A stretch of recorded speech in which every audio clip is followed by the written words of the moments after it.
It's such a good day today at First Center for Spiritual Living. And good morning and welcome to our Sunday gathering at 204 West 84th Street. And we're so happy to have everyone on the call with us today. We'd like to start this section with our usual meditation. And this time we'll have it with Reverend Robert. We'll be back at 11 a.m. Thank you. Thank you. Good morning. This is our quiet time. So let's sit up straight in our chairs. Close our eyes. Quiet the mind. And be at peace. And let's concentrate on our breathing, the breath of life, flowing in and flowing out. This breath is everything needed and necessary to move forward in the one life that is complete, whole, and perfect. No stress, no anxiety, no doubts, no fears. So let's take a conscious check of our body, the wonderful body that houses spirit, the unique body that is you. So relax in your chair. Keep breathing. Breathing is important. Releases any toxins, any stress from the week gone by or the upcoming week coming. Let it go. Let it go. Feel your feet in contact with the floor. Feel that contact and let your feet just melt into the floor, relaxing any tension in the toes, and the metatarsal, and the heels, and the bottom of the feet. Let it go. And let's focus now on the ankles, on your ankles. If there's any tension in your ankles, this is the moment, this is the now, this is the time to let it go. Release it. It is not the truth of who you are. The truth is peace, harmony, flowing with the breath of life in every area of our body, especially our feet, our ankles, that houses and holds up our magnificent body. So relax your ankles, your feet, your thighs, your calf muscles. Every atom, every cell and tissue in your legs right now are totally relaxed. Feel the connection of the seat you may be sitting on to your buttock muscles. Let your muscles melt into the chair and become limp. There is no need, there is no room for any tension in our bodies. This is the truth. Keep breathing. Breathe into your lower extremities. Relaxed, whole, complete. As we move up to the diaphragm, breathing into the diaphragm, releasing, eliminating any thoughts of disbelief, disconnecting, diseasement. It is not the truth of our being. It is not the truth of you. It is not the truth of me. Assimilation is taking place with all the nutrients needed and necessary, created out of that one mind of God, are right there for you. Keep breathing. Very important to keep breathing. As we move up to our chest, our heart, our beautiful heart.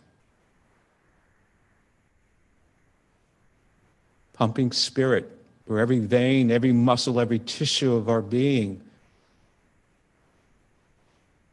Feel the love of light, of source within, flowing through you with every beat, every rhythm of your heartbeat.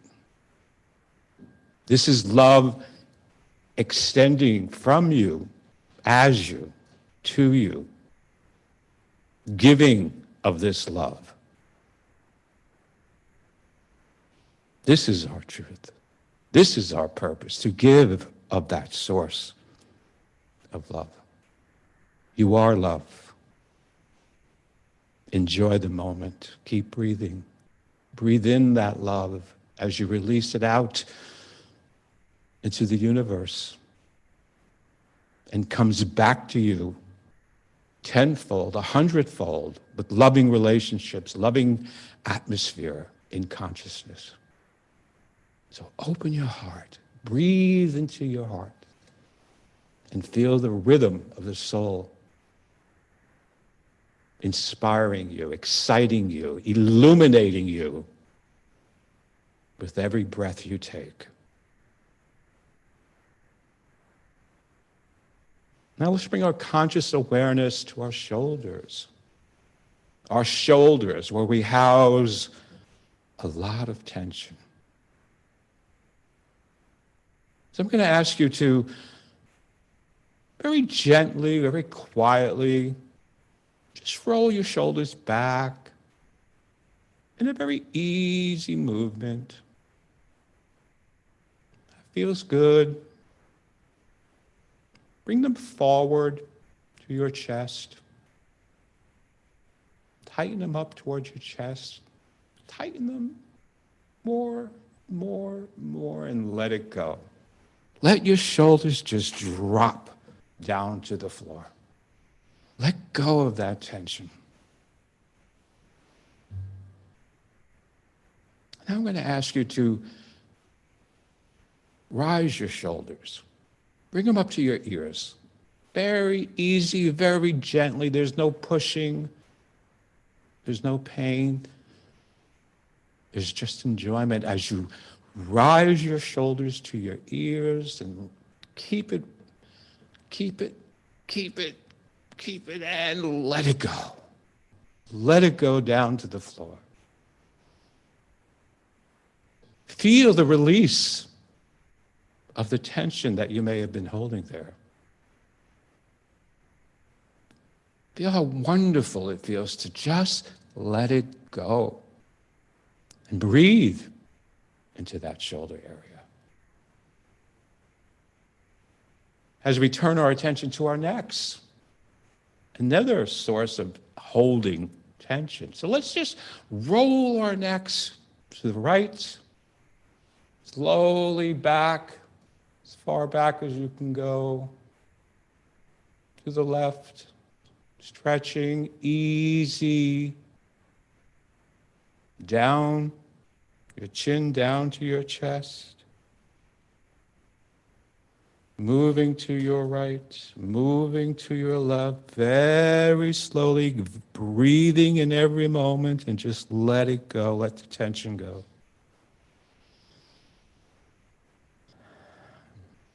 Bring it back up as we bring our focus to our jaw. You can open your mouth and stretch your jaw if you like. Roll it around if you like, but feel the connection of your jaw and any tension you may be holding in your jaw. Let it go.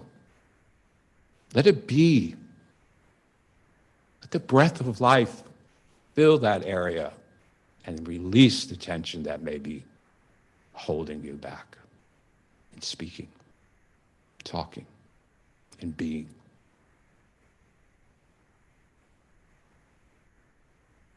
Bringing our focus now to our eyes. Tension in the eyes. The eyeballs. Breathe into your eyeballs and just relax. your eyelids. Your eyelashes are now totally relaxed. Breathe into your eyelids and lashes and just feel them limp and relaxed, totally relaxed. Your eyebrows, lift them up. Lift them up as high as you can go and just higher and higher and let it go. Let them be now.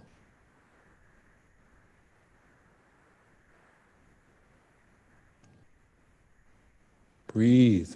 Breathe into your eyebrows. Breathe into your scalp. Feel the roots of your hair just being relaxed, growing, limp, totally relaxed. Relaxing the mind, quieting the mind by simply breathing and feeling that stillness that you are experiencing in this moment. That stillness that is speaking to you, to me. That stillness that says, I am that I am. I am complete, whole, perfect. That stillness that says everything needed and necessary to move forward, onward, and upward in life is right here, right in this stillness, right in the depth of my being. And I am totally connected right here and right now. And it feels good. Breathe into that feeling of goodness. As we know together that there is one presence, one power in the universe. It is all-knowing and everywhere present. It is within each and every one of us. And we honor that presence today. But today's lesson here at the center. We honor that within each and every one of us in the stillness that we are expressing and feeling in this moment. Divinely connected to that universal power that says, I am whole, I am perfect, I am the one. And we're declaring that good taking place right here and right now in every area of our lives. Wholeness, health, prosperity, abundance, moving in our lives. We're declaring that for each one I am. And it feels good. And it is good. And there is nothing in the universe, there is nothing within me, within you, that can stop this good from unfolding for our greater demonstration of the perfection of our being, the perfection of our life, the wholeness and harmony and peace that we are experiencing now. So let's together give thanks. Give thanks for this moment. Give thanks for this today's lesson, for this center, for building community, for moving forward together as like-minded individuals, celebrating our teaching, celebrating our lives as the unique gifts of peace, love, joy, and harmony. Because that is the absolute truth of who and what we are. And for this, I give great thanks as I release my word, this word, into the creative law of mind and action for each one here as he or she is demonstrating that good here and now. And so it is.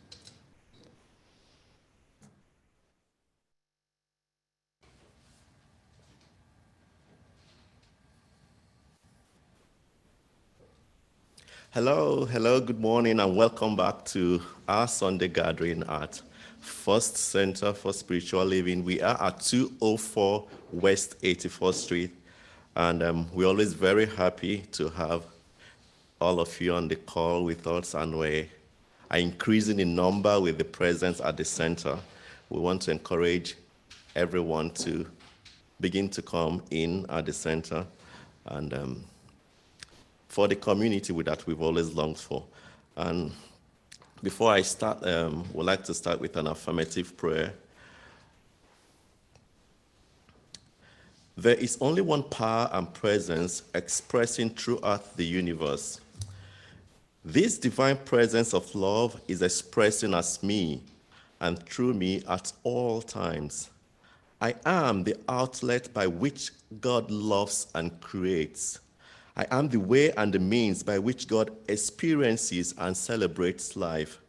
There is only one life. It is perfect, whole, and complete. And that life is my life right now. Today, I celebrate this one life, and I let this one mind guide and direct my own life. Every moment gives birth to fresh, new creative ideas that unfold as new experiences in my life. My word is the law unto my life and will create for me what I desire. My word is creative because I am at one with a great creative action of the universe. I celebrate this day and give thanks for the givingness of spirit flowing through me right now, and so it is.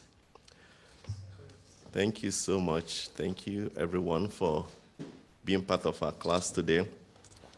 And we're so glad to have you here, Evelyn, Tony, Jackson, and everyone on the call. We want to go straight into our lesson today. It's entitled Ignite the Light by Dr. Greg Harte. Let's welcome Dr. Greg.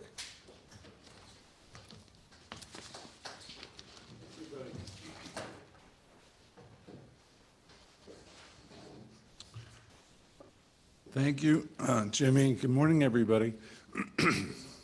It's nice to see a couple of us. Well, there's 3 or 4 people actually here at the center today, so we're going to know that the center is beginning to fill up with people again.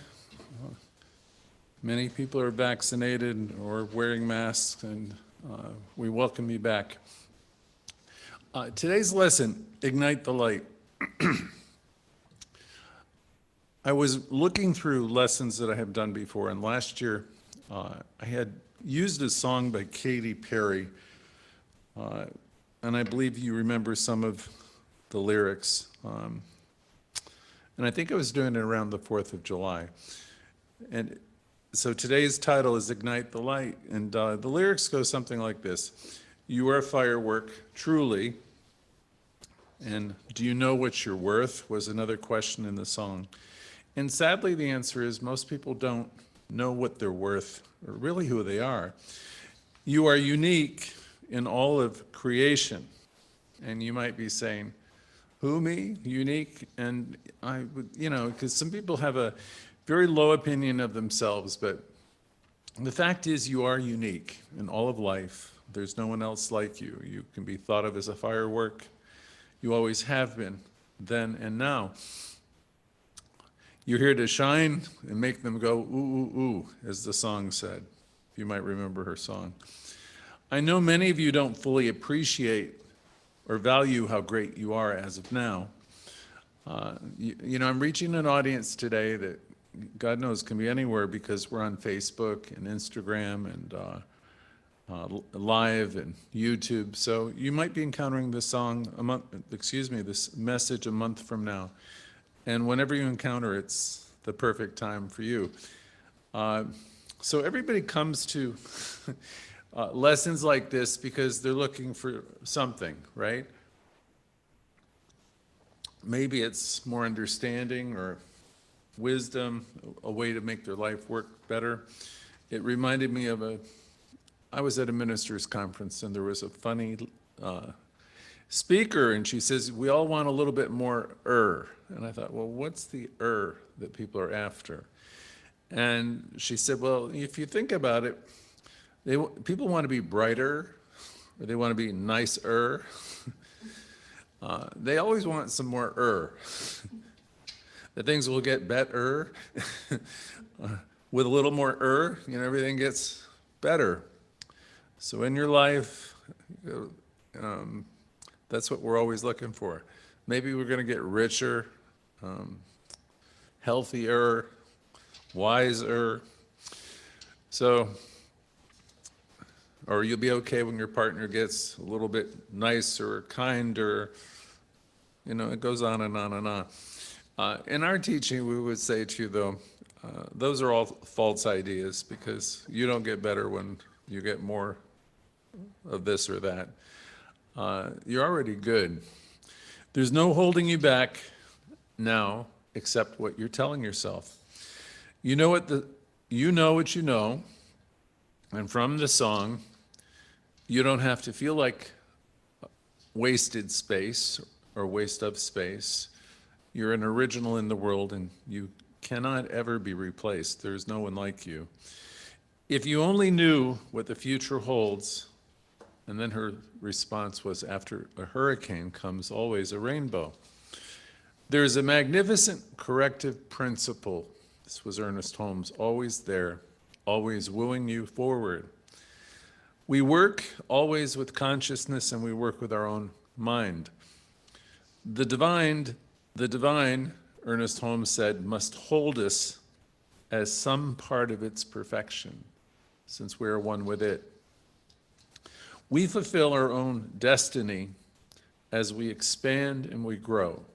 Everybody here, whether you know it or not, or realize it, you're all expanding and growing. You never are now where you were then. You're always more, and you always will be more. When we think of ourselves as already divine and perfect, complete, we're beginning to wake up. And we're coming out of this dream of separation, that we're less than or we're cut off. So as we think and we contemplate the idea that we're already connected with this divine essence, and I'm one with the one, and when you start to know that, you're coming out of the dream of I'm separate in the world, and the world is out against me, and nobody understands me, because that's really a big lie, and it's something that all of us take on to some extent. And it's nobody's fault. It's just you're born into a world, and there's tons of information that comes at you from everywhere, and you're raised by well-intentioned people, at least for the most part, and you absorb a lot of data. But aside from everything you were taught, you come in as an original, full of love, light, and everything you could possibly need. So we come out of the dream of separation when we contemplate deeply that we are one with life, one with the divine, and that we're evolving in perfection. We are working with truth. The very essence of mental healing, which is what Ernest Holmes used to call it, involves this kind of contemplation, where you realize who and what you are. In our text, Ernest Holmes states that our words carry the mind forward to a place in thought where realization begins. So our words are pretty important if they do all that. If they carry you forward to a place where realization begins. So I always was told, be careful what you talk about, because what you tend to talk about and think about comes about. So this is where we do our work, in mind and consciousness. In affirmative prayer treatment is what they used to call it. Now we call it affirmative prayer. When we do this, our heartfelt words are expressed, and eventually through the process, we come to realize, to know, and we have an inner sense or feeling of the truth of those words. We can sense it, we can feel it. One of our great teachers before Holmes, who influenced him, was Judge Thomas Troward, who offered this. He said, "Divine spirit within us is the limitless potential of human life. What we take from this is that humankind is really spirit, of spirit. There's not a one of us that isn't. And that we have always been evolving, and we will always be evolving in light and into new and greater states of consciousness. You can think back to the time perhaps of the cave people. I won't say cavemen anymore, but cave people.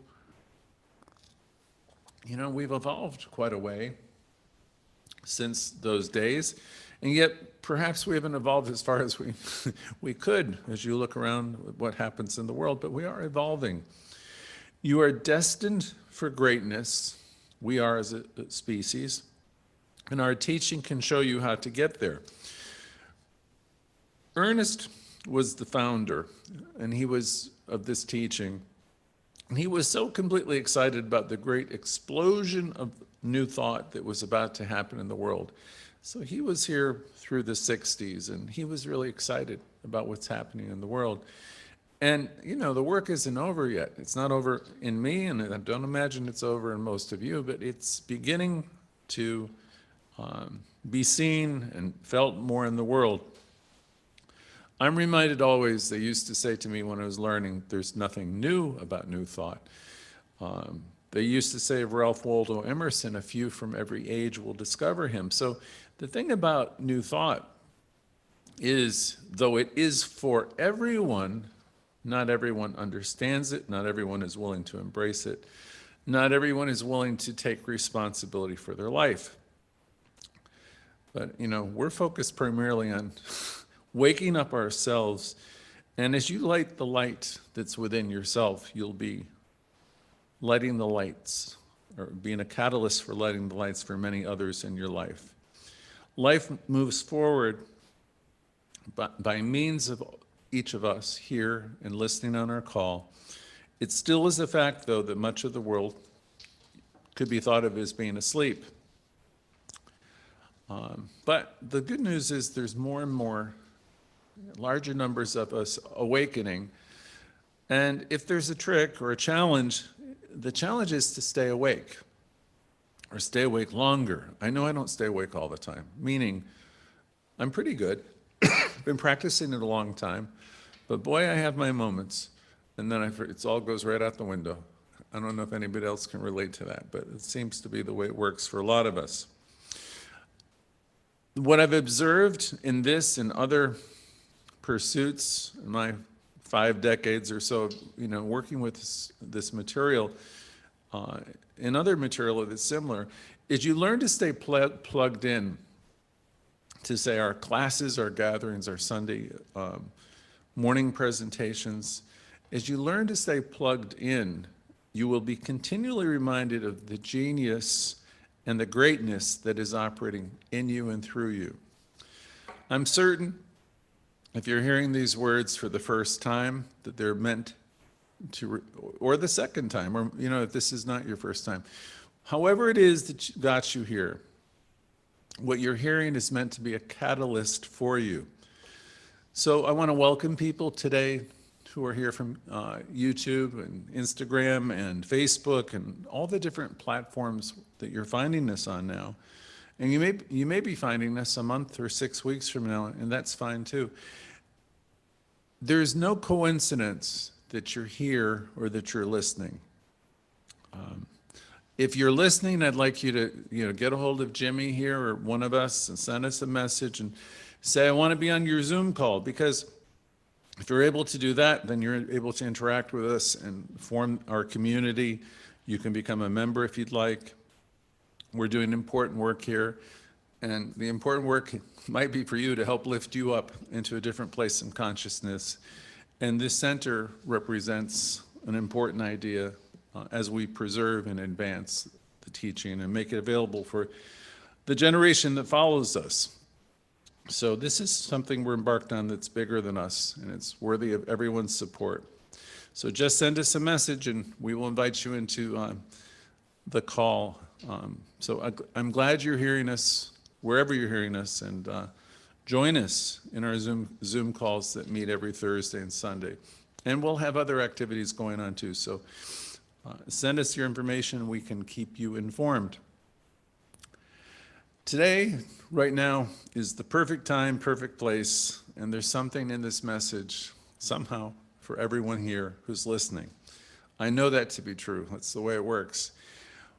We who come here often learn to be practitioners of this teaching. We practice this teaching, this way of thinking. It is a practice for sure. We can learn to center ourselves, contemplate the perfection of life. Then we can state some words of some needed experience or desired good that we have not been fully expressing. Perhaps your money isn't lasting as long as you need it to last. Or maybe your relationships are not really everything that you want them to be as of now. Or possibly there's something going on with your health that you think, needs to be improved. We can work with all of these states of consciousness here. We can teach you ways of thinking and approaching life that will solve many of your problems. A generation ago, we described this process as spiritual mind treatment. And that might sound really mysterious to people, but it isn't. There's nothing mysterious about it. People in this teaching learn about the law of attraction, and they want to know how to utilize it effectively, because it really isn't gimmicky, like I see the watch or I see the gold chain and blink, blink, and then it's on my body. We, as Emerson so eloquently stated many years ago, pay for everything in spiritual coin. So we come here and we learn how to embody some of these things, these states of consciousness, so we can actually demonstrate the peace, the love, the joy, the things that we really want. Students or people learning here learn how to use the power that they possess. They learn how to treat their consciousness. Ernest Holmes, our founder, synthesized an incredible amount of information from some of the best thinkers in the world. And this information is simply presented here each week, and it can dramatically change your life if you stay plugged in and if you begin to apply it. He had amazing students who have now spread this philosophy all over, every continent in the world. Our particular group in New York City was founded by Raymond Charles Barker, who was a well-known author. And we've had famous students that have come afterwards, most notably Louise, who studied here, was a practitioner here. The basis of her book, You Can Heal Your Life, and her other little book, the Blue Book, were all based upon the work she did here in New York at our center. She was trained here, and she, right here at what was called First Church. With all these people, they knew and they taught what we teach, okay? And they taught that there is one undivided energy that is in and permeates everything. So every one of us share in this one energy. The people in this room share in this one energy. We are one with one another, as we are one with everybody, everywhere. You might not think, oh, I'm not one with them, but you are, you're one with them all. And there's something there in them, and you don't have to love them, but the thing is, you have to understand that they're just as divine as you, and that they're all evolving in light and love and wisdom. And you might say, oh, no. But they are, and you look at your own life as the best example, because maybe there were times in your life where you weren't acting at your best, and you weren't operating at the level you are now. That's really the way life is. It goes forward. So I don't know about anybody else, but I have no desire to be in judgment of where anybody is, because I know they're all beings connected with me, evolving at the perfect time, perfect place. The energy that's animating me is animating you, it's animating everybody, it's animating your family, and it's animating all the people you know. So if you want to learn how to do this, and you want to learn how to empower yourself if you want to ignite this nuclear, unfathomable power that's yours in you, you can. Ernest Holmes said there's power, vast power for good available to you. You can use it, and you can. So you're in the right place if you want that kind of lesson. If you want to go someplace where everybody's going to say, poor baby, and ain't it awful, and, we'll give you absolution, and, all that stuff, you can go there too. But here we're going to squarely put the responsibility on our own shoulders and realize, okay, I've created my life, and I can change my life, and I can have the kind of life that I want to have. And furthermore, the universe will support your every step. We cannot, unless we meditate a lot, we think about this teaching, we cannot fully appreciate the gift that's been given us. So we have this work to do in mind and consciousness. And that's what we come here to do. Self-mastery and healing of every kind are certainly possible. So let us begin today by saying, as we settle down for a moment, as we contemplate this presence, this power, this oneness that's here in this room, that's in me, that's in each of you, let us know there's a recognition of love and infinite power and presence. And this realization that it's operating within us right now, responding to us right now, this awareness constitutes the first two steps in our affirmative process. If there's anything in your mind or your consciousness or life that seems not to be to your liking, this is where it gets neutralized, is by recognizing that there is power and there's love and there's presence here, now, operating in you. Creative intelligence, power, everything is available, operating in you right now. As you recognize this, these lesser states of consciousness begin to become neutralized. We are sitting, we're contemplating our connection with omnipotent power. We sense it, we feel it, we know we can draw from it. We absolutely know we can embody this. In the next third step, we claim it. We claim wholeness and peace and supply and love belong to us, are ours right now. Everything we could possibly need belongs to us now.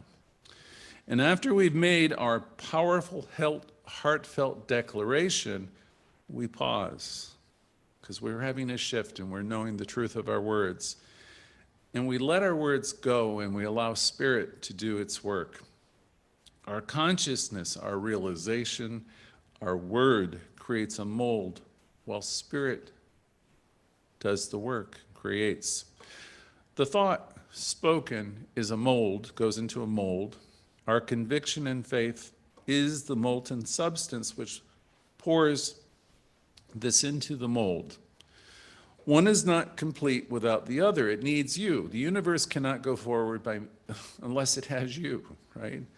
The universe moves forward by each of us. It doesn't happen without you. Your input is absolutely necessary for life to move forward. Each of us are individualizations of this creative process.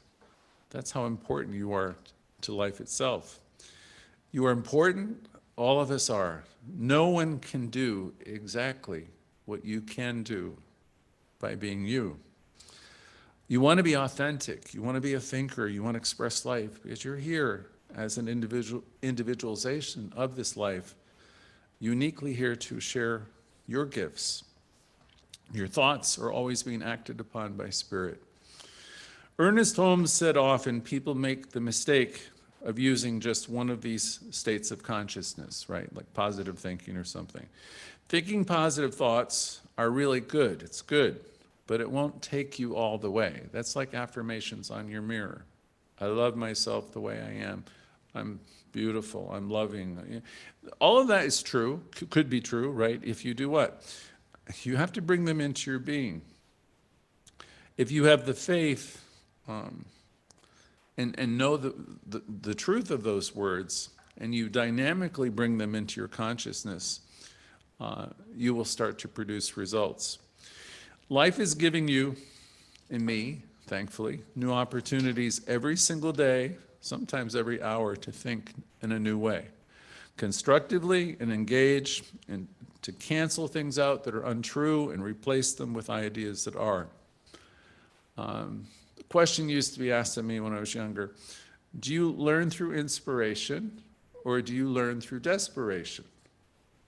Did you learn because you saw the light, or do you learn because you feel the heat? I used to learn because I felt the heat, quite honestly. But eventually, it moves over because you start to commune with these ideas, and the inspiration comes because you're opening up within yourself a channel to spirit. And spirit, I think, is kind of noisy, because once you get on this path, there's always something there nudging you, reminding you, and saying, "Oh, come on, and you know that you know," and taking shortcuts doesn't work so much anymore because you're living from a different place. There was a time many of us had what we call Foxhole Prayers. You know what they mean, right? You're in deep doo-doo and you're kind of like a mess, and dear God, please save me and help me, and if only you do this, I'll do that, and you bargain. Those are usually prayers of help me, and not realizing that life doesn't really work that way. And it's okay if that's where you are, if that's what you're doing. You're certainly welcome here wherever you are in consciousness. We will, though, teach you that a more effective way to pray and to demonstrate a life of peace and power and plenty and joy and wholeness. Sometimes it's pain that motivates us to change, or sometimes it's difficult circumstances, and that's how people reach out to us oftentimes. At some point in this teaching, we become interested in consciously evolving and realizing that our life problems are really about consciousness. It's always about you. It's always about what's spinning within you. It's always about the story that you're telling yourself. It's not about the people outside. That's where we get messed up. There's a line from a book I love which always says, "In truth, there's nothing outside of you." So that's a lot of responsibility, to realize that, oh my goodness, I am 100% responsible for my life. That's exactly what Louise Hay was teaching. I mean, I've had friends, I've had family members over the years who don't like that one at all. They want to blame somebody, and they really want to blame somebody. And when I was younger, I could have bought into that for a while, but it's not liberating. It won't take you where you want to go. It really simply won't take you where you want to go. You want to release all of that if you can. And you can. You want to have the willingness to release all of that. And if you want to know that, if this is what you're interested in learning, you're definitely in the right place, the right spiritual center, because we're all about taking responsibility, moving forward, excelling, elevating our consciousness, changing our thinking. So you'll be inspired here if you're ready. And you can't lose with this. But the reminder that I'm giving you, or the inspiration perhaps, it's not always enough. Inspiration, another old expression, inspiration without some form of application is hallucination. So it's not enough to come here and be inspired. You have to apply it, or you're just tripping, my generation would say.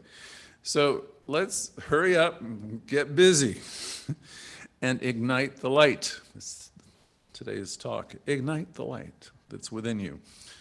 There's a fire in you. Now I'm quoting Adele. Please don't have your life wind up with the realization that you could have had it all. Thank you, Adele. There's a fire. I can't sing it, but you could have had it all, and you can still if you want it. okay? But you got to stop the craziness and be still and know that you're God. You can have it all. You certainly can have all the good stuff. So I don't know about anybody else here, but I've learned to be a learner. You want to learn, right? And I've grown to realize that every day we're being given new opportunities to see things in new ways. And life is really wonderful that way. None of us are finished. And it doesn't matter if you're 8 or you're 80. Life is still exciting, because there's always new things to learn and experience. So as I was remembering and contemplating this lesson, I was out of state, out of area, out of the country this week. I was still thinking a little bit of the lesson. I remembered a book written by Patrick Dennis. It was written, I think, the year I was born, which was forever ago, and it was later turned into a play, and then it was turned into one of the most famous movies of that time. It was a story of an eccentric woman who was charged with the responsibility of raising a young boy when her brother passed away. Anybody can guess what it is yet? Not yet? Well, it was actually a bit of a true story. Patrick Dennis was actually talking about his real Aunt Marion, who became the inspiration for the character Auntie Mame. Now, I haven't seen that movie in many years, but I always remember the most important message. As Auntie Mame was traveling around the world with her nephew, and people were always trying to repress her, she said in one of the most famous lines of that play and that movie, "Life is like a banquet, and most poor suckers are starving to death." And it's true. Most people are recycling old ideas and old thoughts, and they're starving for information and truth. They have no idea of the power to heal, to become whole, to become happy, the power they have to become prosperous. Life is like a banquet, but you who are here, you who are listening are the lucky ones, because you can connect with this and realize that it is a banquet, and the table has been laid, and it's there for you to partake in. Most people are not communing with the greatest minds that have ever lived. My teacher, Dr. Tolliver in Fort Lauderdale, always used to tell his good students in the ministerial classes, you have the ability today to commune with some of the greatest thinkers that have ever been on the planet. And now most of these thinkers are available. You can listen to their words spoken on Audible. You can listen to them on YouTube. You can watch stuff on TED Talks. Everything is so available. So the question is, who are you surrounding you with? What are you listening to? What are you reading? I used to say in some of my classes, I could see peace instead of this. You always have the ability to see good instead of whatever it is that you're spinning. You have the ability. I mean, that's really amazing. Anything that's disturbing, you have the ability to see the opposite of what's disturbing. See, that's what Holmes was talking about. You have that power to see it a different way. And this is absolutely true. Remember to say today what was said to me in the 1990s.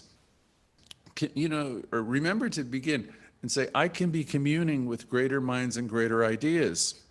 Think about that the next time you turn on your television. You could turn on the TV and listen to everything that's wrong, because the news is usually about what's negative. It's rarely about what's positive. You have the ability, if you have a computer or a smart TV or a book, to be communing with some ideas that will lift you up and take you far. Our lifetimes, sadly, are relatively brief. This isn't a dress rehearsal anybody is living. This is your own beautiful life. And it can be a banquet. And you can ignite the light so you can have that kind of life. We have the opportunity and we have the privilege to contemplate expansive ideas, and I just gave you 3 or 4 suggestions how to do that. You can simply, if you don't want to turn on any technology or read, you can contemplate and bring yourself there. So we have the opportunity to commune and to contemplate and literally look away from the negativity and the conditions that are not life-giving. You have the ability to neutralize your own thinking when you go there. So, it's all up to you. It's always, the choice is always whether I want to light the light, if I want to experience the banquet. And I'm wanting to say, you know, the universe, the spirit within you, which woos you constantly, is always inviting you to step it up, to level it up. You're here, really, to grow and to evolve. So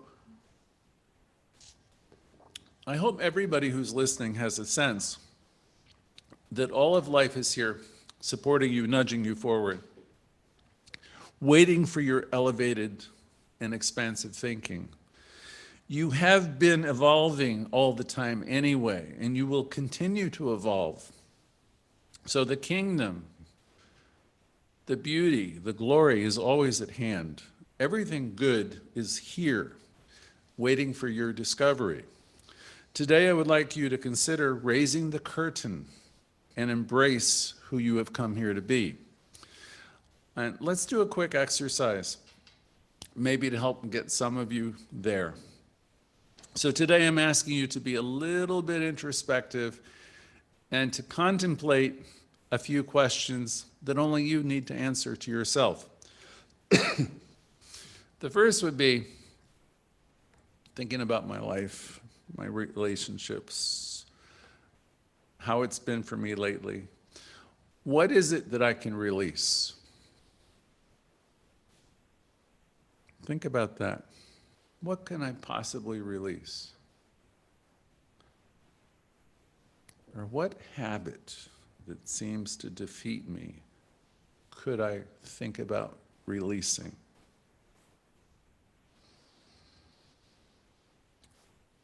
What way of thinking, what habitual pattern of thought can I release today? One more question. What's mine to do that will change me and my outlook for the better?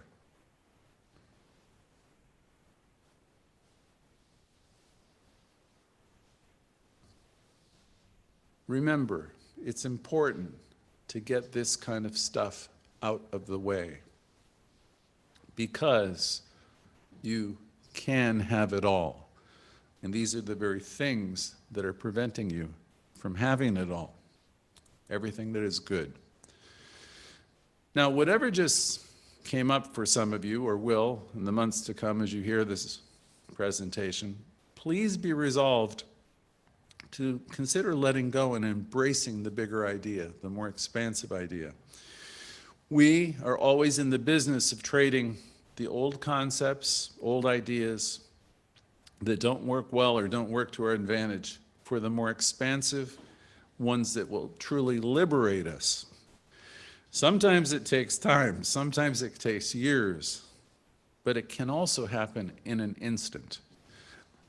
There's a quickening that's happening through this practice. For those of you who are engaged and you plug in weekly, you may not do it perfectly, but if you keep plugging in, keep reminding yourself, you'll be amazed before you're halfway through. Things will start to change. Great things will happen quickly as you come in with great ideas and embrace them and allow yourself to continually be reminded of how it works. I said in a lesson about a month ago that most people are programmed more negatively than positively. And we're not even aware of it, sadly, that we're working against ourselves. The universe, spirit within you, though, is your internal guidance system that's always nudging you and wooing you forward. So despite the fact that you might be thinking negatively, There is something within you. There's a restlessness that wants you to express a bigger life. Thankfully, thank Spirit for that. There's a restlessness that's moving you, wanting you to express yourself more authentically and to be free. Listen to its call. Stay plugged in with us because we will always support you moving forward.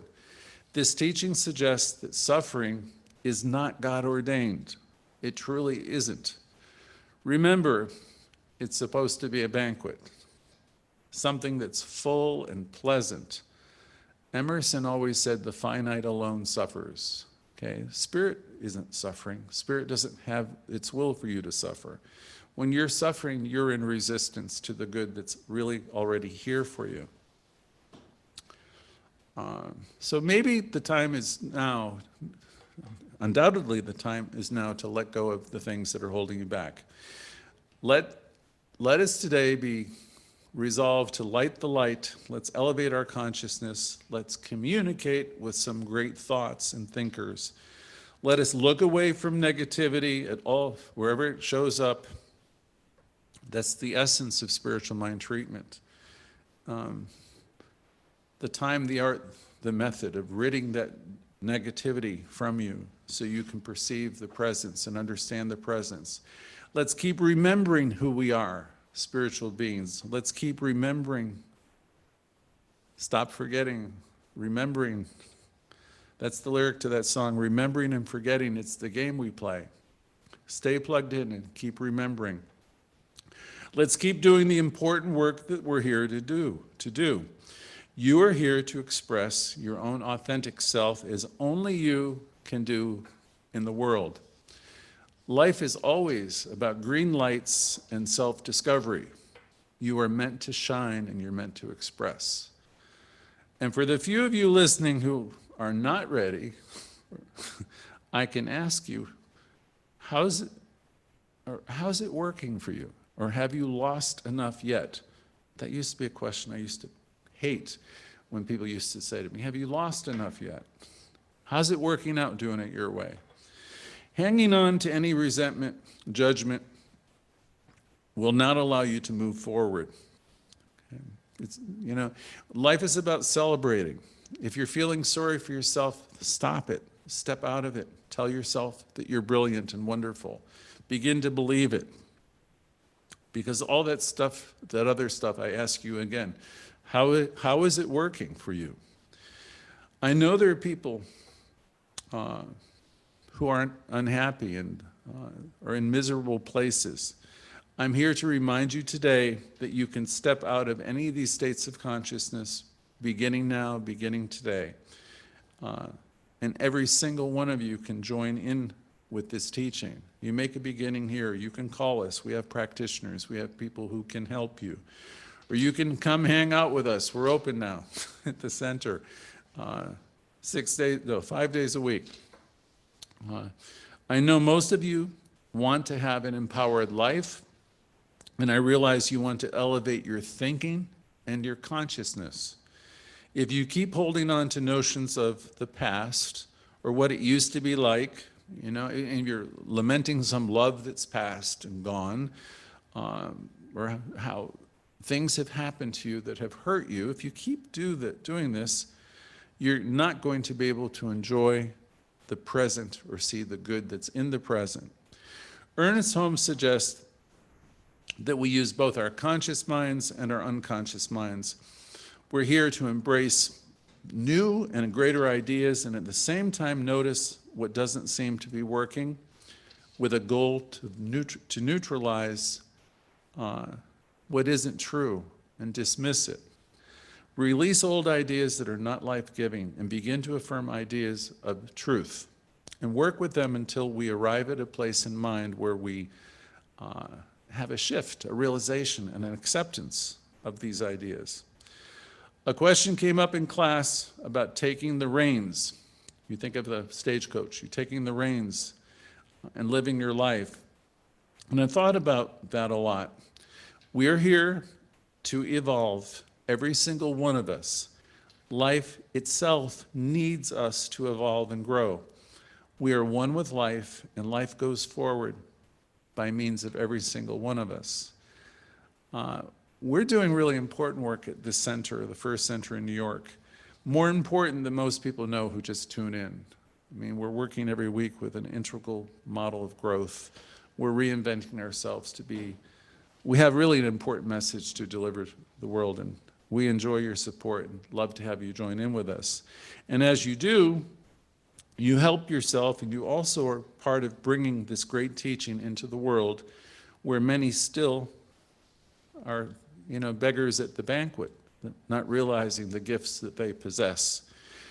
As you yourself take each step, as you evolve and become more self-realized, when you know that you were an individualization of spirit itself, you realize that you're helping the world go forward.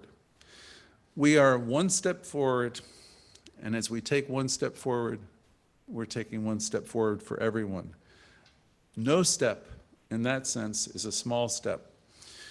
When we live and commune with the power that is ever present, we're more informed, we are in touch. People who really practice this teaching develop clarity of thought, confidence, and they're able to consciously direct lesser conditions away from them in their life. Things don't touch them in the same way. We, from the beginning, have been given a certain dominion in life. As humankind, we have a unique dominion in creation. We are co-creators, and we can exercise authority over our environment. Dr. Holmes mentions the Allegory of Eden to explain this. We are born into the garden, the kingdom, and we have everything. In the allegory, we are thrown out of the garden when ideas such as fear, lack, and limitation creep in. Adam symbolized everyone in our natural state. Eden is the story of human evolution. We are all, every last one of us, heading back to the garden. You can be in the garden right now if you want to be. The healing, if you will, is already accomplished in the mind of God. It's a done deal. So catch up, so you can experience the peace, the joy, the plenty. Wherever the image or your thought is clear and accepted, that you are one with the one, there's power for you to create. You will see God if you desire to see God. You will see truth and beauty and prosperity if that is your wish. And you will see dust if you continue and persist to see dust. It's entirely up to you. You can see the God, the good, if you want to. The choice is always yours. You can be a practitioner and learn to see the good. You can see peace instead of anything. Whatever you're seeing, the choice is always yours. As I often say, thinking of Ernest, suffering is not God ordained. None of it. We can be in the garden. It's entirely up to us. The universe woos, offers endless guidance. It nudges us. And we decide how much good we have and experience. With new thought, it's like bringing a lamp into a dark room. It's a whole new experience with new thought. The darkness never came or went. It was never anything in and of itself. It was a condition. And we have power over conditions. The light that we have, we can bring into any and all situations. Our new elevated thought is greater than the darkness or negativity that we've had before. Once the light comes in, once the new thought is embraced and owned, lesser ideas vanish. When your consciousness is elevated, old ideas and beliefs that cause pain vanish into the native nothingness from where they came. This is the power that is yours. I'll end the lesson by reminding you, life is truly a banquet. You do not need to be like the masses. You are here to be a lifter. You are here to be a light unto the world. You have everything you could possibly need. And so ends the lesson. Thank you.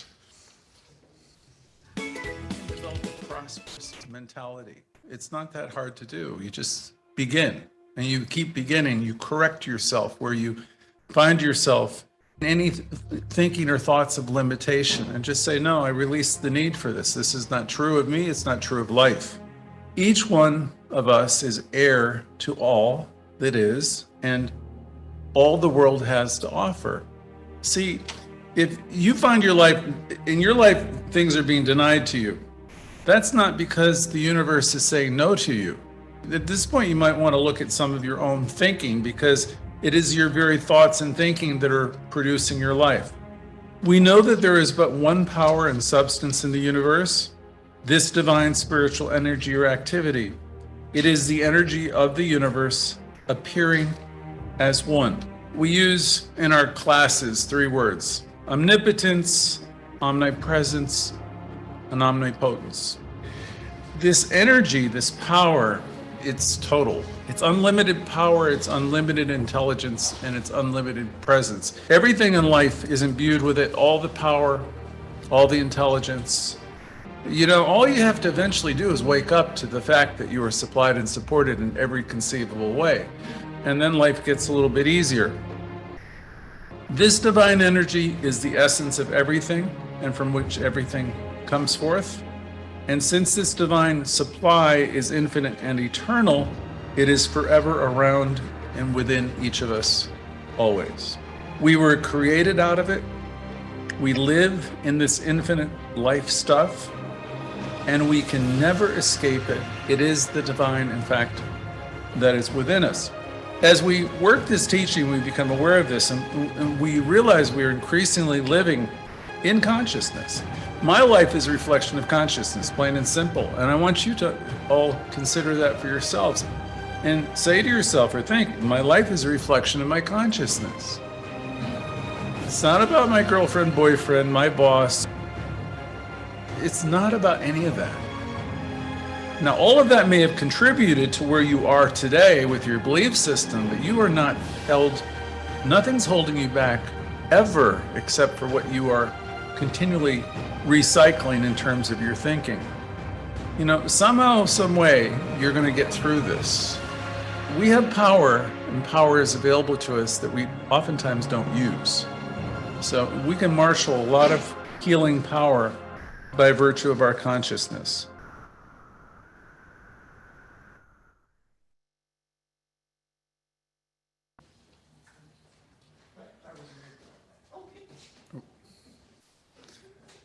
Hey, everybody. It's good to see all these names. I can't yet see the faces, but I see a bunch of names, and I know there's a whole bunch of people on the other platforms too. So this is the time for the good news, and this is your time to proclaim your good news and how it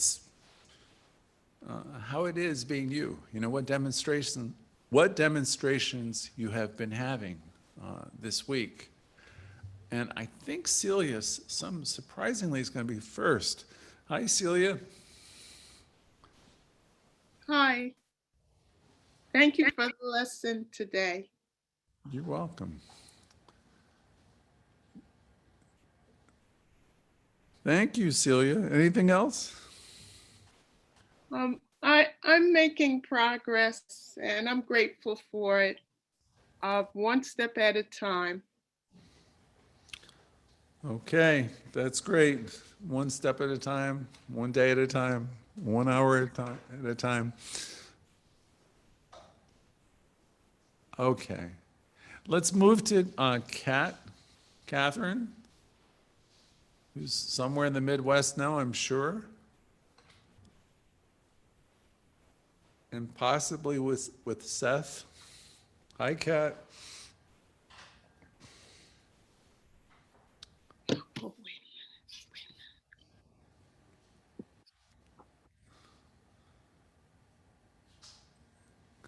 Kat, I think you're online.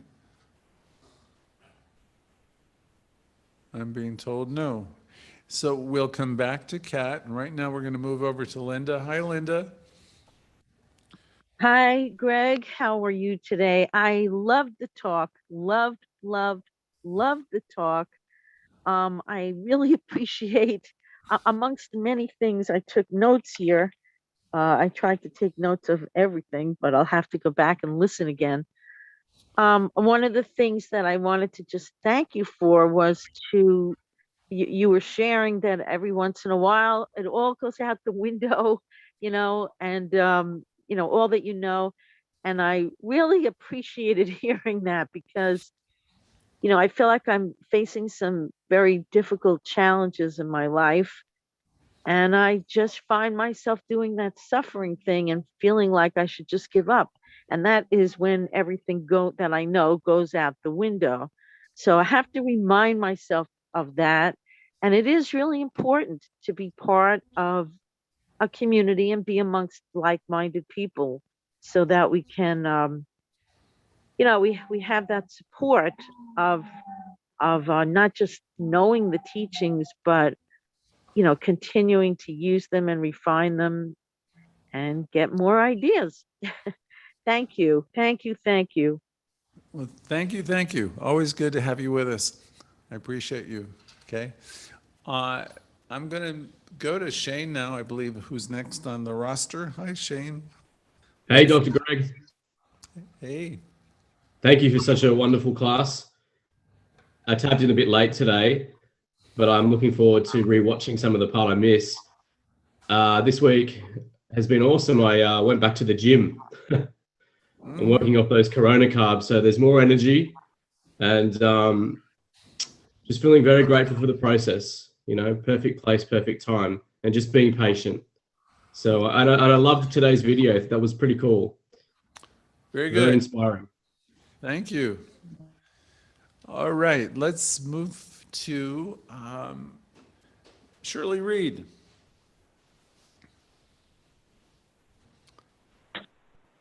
Good afternoon, everyone. Thank you for the lesson. Great lesson. Life is a banquet. Life is a smorgasbord. Life is anything you want it to be. All you have to do is think those thoughts and act on them. You can't just think, but you have to act and practice. I just love this teaching, and I love our center, and I invite everyone to join us. And so it is. And so it is. Wow, what an enthusiastic greeting. Thank you so much. I think I'd like to invite Evelyn, you're here with us today. Why don't you come up for a moment? Just come up, say something. We have people in the audience and we're wanting to invite you all to come back. So let me invite Evelyn up for a second and she can say whatever she'd like. Good news. Hello, everyone. Good morning, good afternoon. I don't even know what time it is right now. Thank you, Greg, for inviting me up here today. Today is for me, it's about gratitude. Just waking up in the mornings and knowing that I have an opportunity to grow within myself with my spirit, and that alone helps me move on with my day, regardless of what's going on. And so I try to just stay focused on what is my next move that's going to help me feel better within the days. So I like the lesson today about igniting the light and what is my worth? Like what is it that I feel is worthy of myself to evolve, in this life. So for me, it's learning about who I am and what ticks me off, what ticks me, like what ignites me to move forward to what I need to do better within myself and with everyone else. So it's definitely work. It's not easy. Almost give up sometimes. I do, that's the humanness in me. But I'm just so grateful that I know that I can move forward with whatever it is that doesn't feel well. So that's just part of healing for me, emotionally, really, because that's where it starts. It starts emotionally for me. So I'm just grateful that I'm here. Thank you so much, Greg.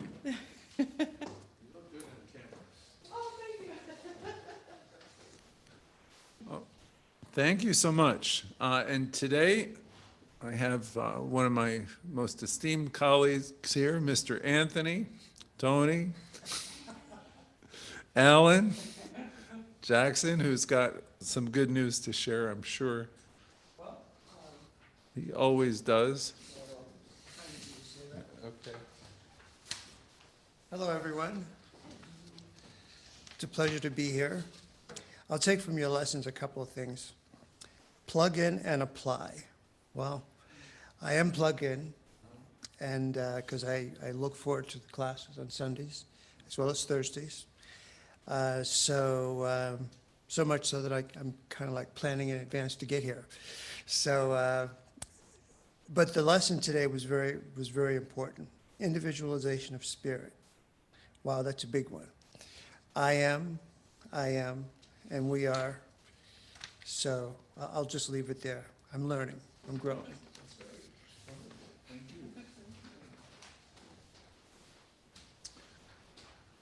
And now one of my favorite people is on, if she can do her star 6 thing. Reverend Theo, what's the good news? Are you with us?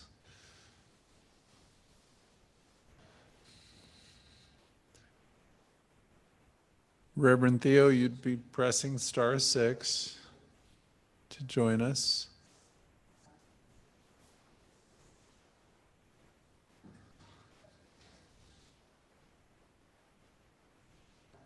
Okay, Reverend Theo. Yes, Oh, there you are. I am. I'm right here listening to you. Okay, my dear. What's the good news? Good news. Stay focused and practice what you know. It is the truth. Thank you for your lesson. That's an eternal lesson, actually. And this is what we need to practice all the time, what we learn. Glad to hear you. You know I love you. I love you too. You got anything else, or is that it? Well, no, that's it. Mm-hmm. Okay. Stay tuned. I'll come back to you later. Okay. Okay, all righty. All right. Agatha is with us, I think. Agatha, what's the good news?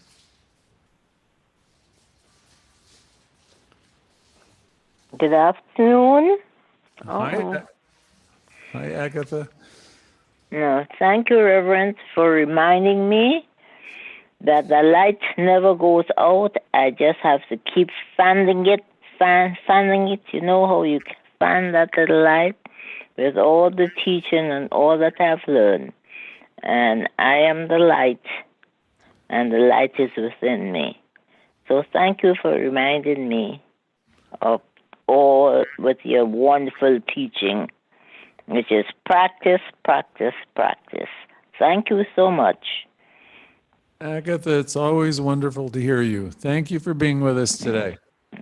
Thank you. Okay, now I'm going to go to Kat, because I think she was gone and she reappeared. Kat, do you have some good news from us? Hi there. Hey. Oh, yes. Thank you for today's message. You know, I love it when you talk about victor, victim, because the tendency is, you know, it's easy to be a victim and you might get some attention or whatever. But being a victor is so much more awesome.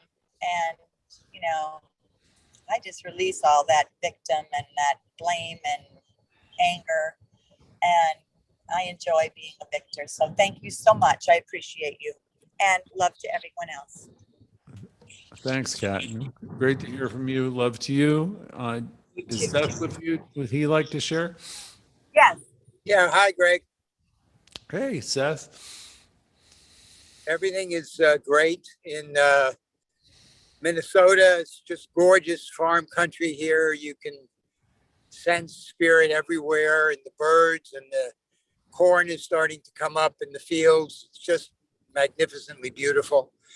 And we know that the spirit that created everything in the universe is within every cell of our body, enabling us to have that enormous power to make our lives worthwhile and make a difference. And I totally agree that it's easy to fall into the victim mentality of blaming others for whatever, but we are always victors, and we can choose our thoughts and choose our direction and make our life worthwhile. So thank you for always reminding us of that, Greg. It's so important and so beautiful. And God bless everyone on the phone, and may they all have a wonderful, wonderful day. Thanks, Greg. Okay, Seth, wonderful to hear from you. Glad you're having a good adventure, the two of you. And we'll touch base with you soon. Now I'd like, Ian is with us. Hi, Ian. What's the good news? Hello, good afternoon, everybody. Dr. Greg, thank you for that talk. I really enjoyed it. It was a great reminder about staying plugged in and just the importance of applying all of these principles. And my good news is just that I had a really good week. And yesterday we were able to visit with my family, my parents and my brother, who I haven't seen in nearly a year at this point. So just a really nice visit, really nice day, and I'm very thankful. Good stuff. Thanks, Ian. Glad you're with us. I'm going to call Jimmy up and see what good news he has. Because he's been here minding the fort while I've been away for a couple of days. Go. Sorry. Thank you, Dr. Greg, for the lesson. And it's a good reminder, and good to also know that everything that I need for life to excel resides within me. And it just needs an introspective look within me to find solutions to every challenge I face. So, like you always say, you have everything within you for all your life challenges. So thank you for that reminder. And that's it. And okay, just to let everyone know that after now we'll have our community time. It's going to be an open air community time. We'll have time to discuss about our activities, our programs, and answer some questions. I'm going to quiz the ministers. Greg will quiz the ministers, and we'll quiz him too. Thank you, Greg.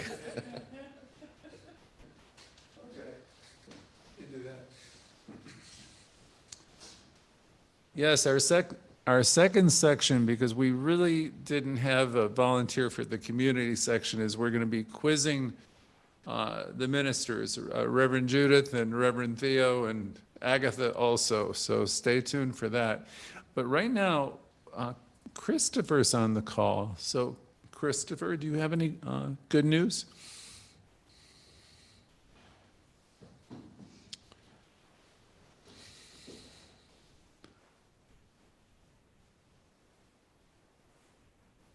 I'm going to move to Reverend. Hey, Christopher.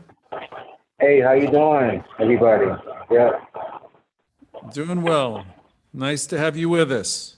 Well, yeah, same here. Same here. I just want to give, thanks for the beautiful day every day. And if it's okay with you, Dr. Greg, we have a book for the homeless, and anybody has any books, that they want to throw out, I don't know if that's okay with you to say that, to alert people if they have any old books that they want to give out. We have like a homeless book club. Okay. Yeah. So we'll put it out there in the airwaves, and people can drop things off at the center, and we'll pass them on to you. Okay? That's great. Thank you, Dr. Greg. Okay, thank you. Anybody have any old books? Drop them off at the center, and we'll make sure Christopher gets them. Now we're going to move to Reverend Judith. She always has some good news.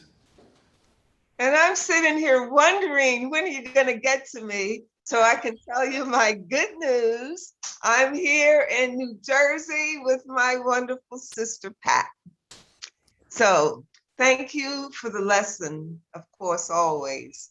The reminders that we get every week are the reminders that we need to embody to live the best life possible. You started off talking about igniting the light. That light is already within us, that spirit. And everybody is a little radiating point or offshoot of the great light. And when we let that light shine, because it's trying to shine anyway, because it's light, but we have to work with it. And that's what the teaching shows us how to do. Then we live our lives as a blessing, a consciousness of love, of consciousness of knowing the truth and seeing the good. So thank you for that. I'm going to try to stick around for the members corner because I was promised out luncheon today, eating out. So I'm going to see if I can hold it off, but thank you. You're welcome. Tell your family you're doing important work. You can't come down. Oh, they know that. That's why this is my time, wherever I am. All Sunday, right. 11 o'clock. Okay. We'll try to ask some of the questions to you first. Okay.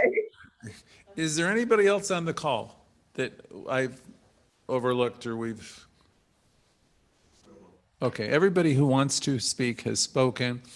So at this point, I'm going to ask Theo to do something, a powerful closing affirmative prayer, and then we're going to take a 3-minute break, and we're going to come back, and it's going to be some questions and answers for Judith, Agatha, Reverend Theo, and myself. Okay, so... I'm here. Theo? Can you hear me? Yeah, do your thing. Go ahead. All right. My thing is following you, Dr. Greg. Okay. It's just a reminder, really a reminder, that we should practice what we know as a science of mind student. And it's always love, it's always peace, it's always joy that we share with ourselves, so we share with those with wherever we find ourselves. And this time we could find ourselves in groups where people, their only conversation is about COVID and what is happening and all that. But as students, we know within us there's that love and that peace and that joy always working through us. So we share that. So we are sharing today how much love we have within ourselves. We feel it, we know it, we understand it, and we give thanks for it. And today we give thanks for a beautiful, beautiful gathering of love, God's love. In quietness, we continue to know that wherever we find ourselves, the presence and the power of God is there. We share it with others, for we experience that oneness and that love that is always within us, always giving to us the joy, the peace, and the happiness that we seek. All that is within us, so we don't really have to go out to find it. We just go within. We go within and touch, or shine the light. This is a great day for us to go out shining the light of God that shines through us as we become consciously aware of it. We are knowing that wherever we find ourselves today or any day, God's presence is within us. The light of love and peace and joy shines through us. What we say, what we do, and our reaction to others, we just share that light. So the word is light, light up the corner where you find yourselves today. Just light it up. I love you all. You are loved in return. Thank you. And so it is, right? Thank you. And so it is. All right. We've got about a 3.5 minute break. We have a video, or you can refresh yourself, and then it's going to be a Q&A with our ministers, practitioners. So we'll see you in about 3.5 minutes. Thank you. Okay. Thank you, Rev. Okay.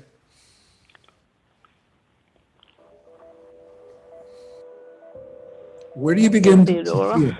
And knowing, accepting, I hope you believe, and I would like you to embrace the idea, I can heal. Louise, hey, wherever you are, whatever thought you're thinking, you start with that one. If it's negative, you change it, you neutralize it, you change the lesser idea for the greater. That's the work that we do. The work is change the lesser idea for the greater. You can imagine if you keep doing this as a practice, if you keep canceling out the negatives and replacing the negative ideas, the negative beliefs with the positive, eventually what's going to happen, because you know the law of mind, you're going to begin to outpicture a reflection of the positivity that is living within your being. Your consciousness is actually shifting. That's what happens when a person learns how to do affirmative prayer. It's the time, it's the art, it's the method of changing your thinking. And you can do a little bit of a self-assessment with it. And again, not with the idea of criticizing yourself ever, ever, ever, because one of our sayings is we never, never, never will criticize ourselves for being where we are. It's just the point to notice, are you doing this? And if so, let's turn it around. I love, accept, and approve of myself exactly the way I am. And then you're in a situation, and it could be a situation that's bumpy and things seem pretty tough. And you might say to yourself, out of this situation, only good will come. See, that's a real religious scientist, because the person is they're going to know the truth. Out of this situation, only good can come. I will say to myself, it's only a thought I'm having, and a thought can be changed. Whatever you're experiencing in your life, wherever you're reacting to anything, you're reacting to, it's a thought, a belief, and you have the ability to draw a bigger circle around it. Draw a bigger circle around it and know you can see it a different way. The point of power is always in the present moment. Ernest Holmes said years ago, divine principle is not bound by precedent, meaning it's not bound by anything.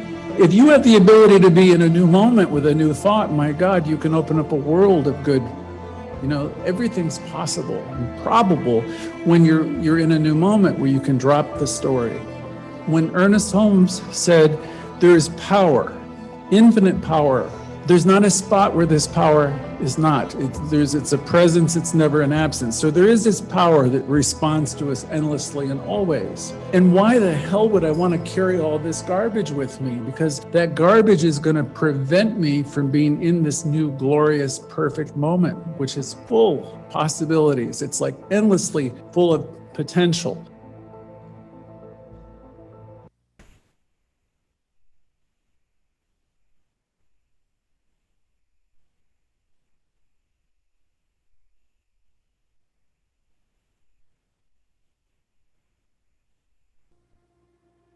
You can develop a prosperous mentality. It's not that hard to do. You just begin, and you keep beginning. You correct yourself where you find yourself in any thinking or thoughts of limitation, and just say, no, I release the need for this. This is not true of me. It's not true of life. Each one of us is heir to all that is, and all the world has to offer. See, if you find in your life, things are being denied to you, that's not because the universe is saying no to you. At this point, you might want to look at some of your own thinking, because it is your very thoughts and thinking that are producing your life. We know that there is but one power and substance in the universe, this divine spiritual energy or activity. It is the energy of the universe appearing as one. We use in our classes 3 words: omnipotence, omnipresence, and omnipotence. This energy, this power, it's total. It's unlimited power, it's unlimited intelligence, and it's unlimited presence. Everything in life is imbued with it, all the power, all the intelligence. All you have to eventually do is wake up to the fact that you are supplied and supported in every conceivable way. And then life gets a little bit easier. This divine energy is the essence of everything and from which everything comes forth. And since this divine supply is infinite and eternal, it is forever around and within each of us, always. We were created out of it. We live in this infinite life stuff, and we can never escape it. It is the divine, in fact, that is within us. As we work this teaching, we become aware of this, and we realize we are increasingly living in consciousness. My life is a reflection of consciousness, plain and simple. And I want you to all consider that for yourselves and say to yourself or think, my life is a reflection of my consciousness. It's not about my girlfriend, boyfriend, my boss. It's not about any of that. Now, all of that may have contributed to where you are today with your belief system, but you are not held, nothing's holding you back ever except for what you are continually recycling in terms of your thinking. You know, somehow, some way, you're going to get through this. We have power, and power is available to us that we oftentimes don't use.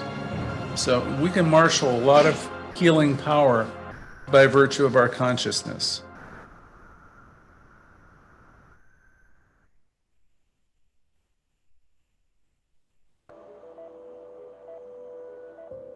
Where do you begin to heal? No. Okay, everybody, welcome back. This is the community section that we do every Sunday after the main talk. Today we have our featured staff, our ministers, and our practitioners.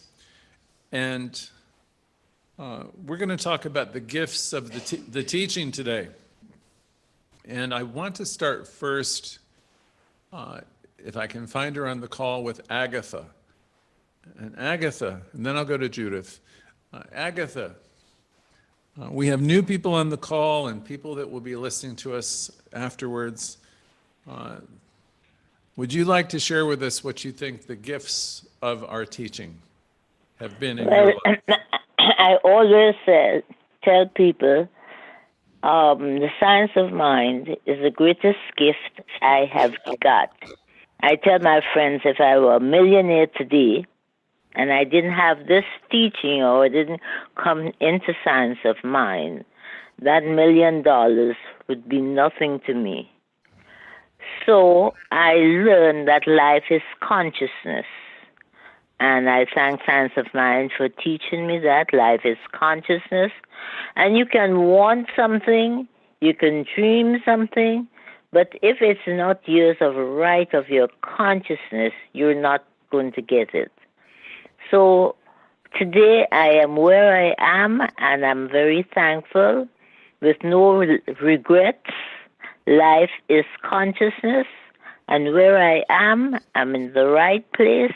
This is where my consciousness brought me, and I'm eternally thankful to Science of Mind and Reverend Wade for the teaching and what I've learned in Science of Mind. And that's all I have to say. Life is consciousness, and I live it by my thoughts, my feelings, my emotions, my actions, and my reactions. I have to be what I want in life. I have to be it. And so I'm trying to live that every day. And so it is. Okay, That's wonderful. all. That's wonderful, Agatha. If you stay tuned, there may be some questions following the ministers' and practitioners' statements. Thank you so much. Reverend Judith will be next. Would you like to share what this teaching means to you and what it's done for you? What it's done for me, it has become my way of living, of thinking and believing and knowing. The main lesson for me, I think, is that I am at one with Spirit itself. I'm one with the Creator that created the universe and is in everything that is as itself. So that means that God is in these beautiful trees that I'm looking at now, this lawn furniture, our little dogs. It is in me. And when I say God is in me, and I know who and what God is, that means that I have the potential of being awesome. And being awesome and unbelievably joyous for no reason, but because of who and what I am. And the teaching shows me a way, free way of thinking and believing and knowing that I'm one with not just the Creator, but with everybody else. So it's not my sister and I, or my husband and I, who's deceased, though he's still here. You and I'm one with everybody, because there's only that one individualized as everybody. That my reason for being here is to know that, and to love, just to love, not just myself, but of course you cannot help but love yourself when you know who yourself is, but to love everybody. My sister smiled back there when I said love myself. Yes, if you know who yourself is and how awesome, I'm gonna say God, because that's what I call it, is, you cannot not love yourself if you're thinking right. So that's it. That's great. Know thyself. And what would you, and what would you say for somebody who's very new and all of this is just very new? What would you encourage them? Or what would you say to someone who's... Get a good book like the Science of Mind text. I guess you would say Louise Hay tape or something. And just read a few lines and then just sit with that idea. And let spirit speak to you. Because we're always talking about what we want and and this is but when you just sit quietly and go over one good idea, I and the Father are one, and let that idea speak to you, then you'll come to some kind of understanding. Of course, go to classes, whatever classes, teaching classes are offered, but it's your work. And if you have that desire to know thyself, thy God self will reveal itself to you, because that's what it wants to. It wants to flourish through its centers. And our job is to open up to it. So have that intent and avail yourself of any kind of class available. Get a good book and just sit, read it, and listen. And listen to God let you know. Okay, that's wonderful. Thank you. If you can hang out for some questions, do. Otherwise, enjoy your sister. I'm going to have to hold the phone because the phone is dying. Okay. Okay. So we're going to move next to, let me see. Who else is with us? Reverend Theo, once again.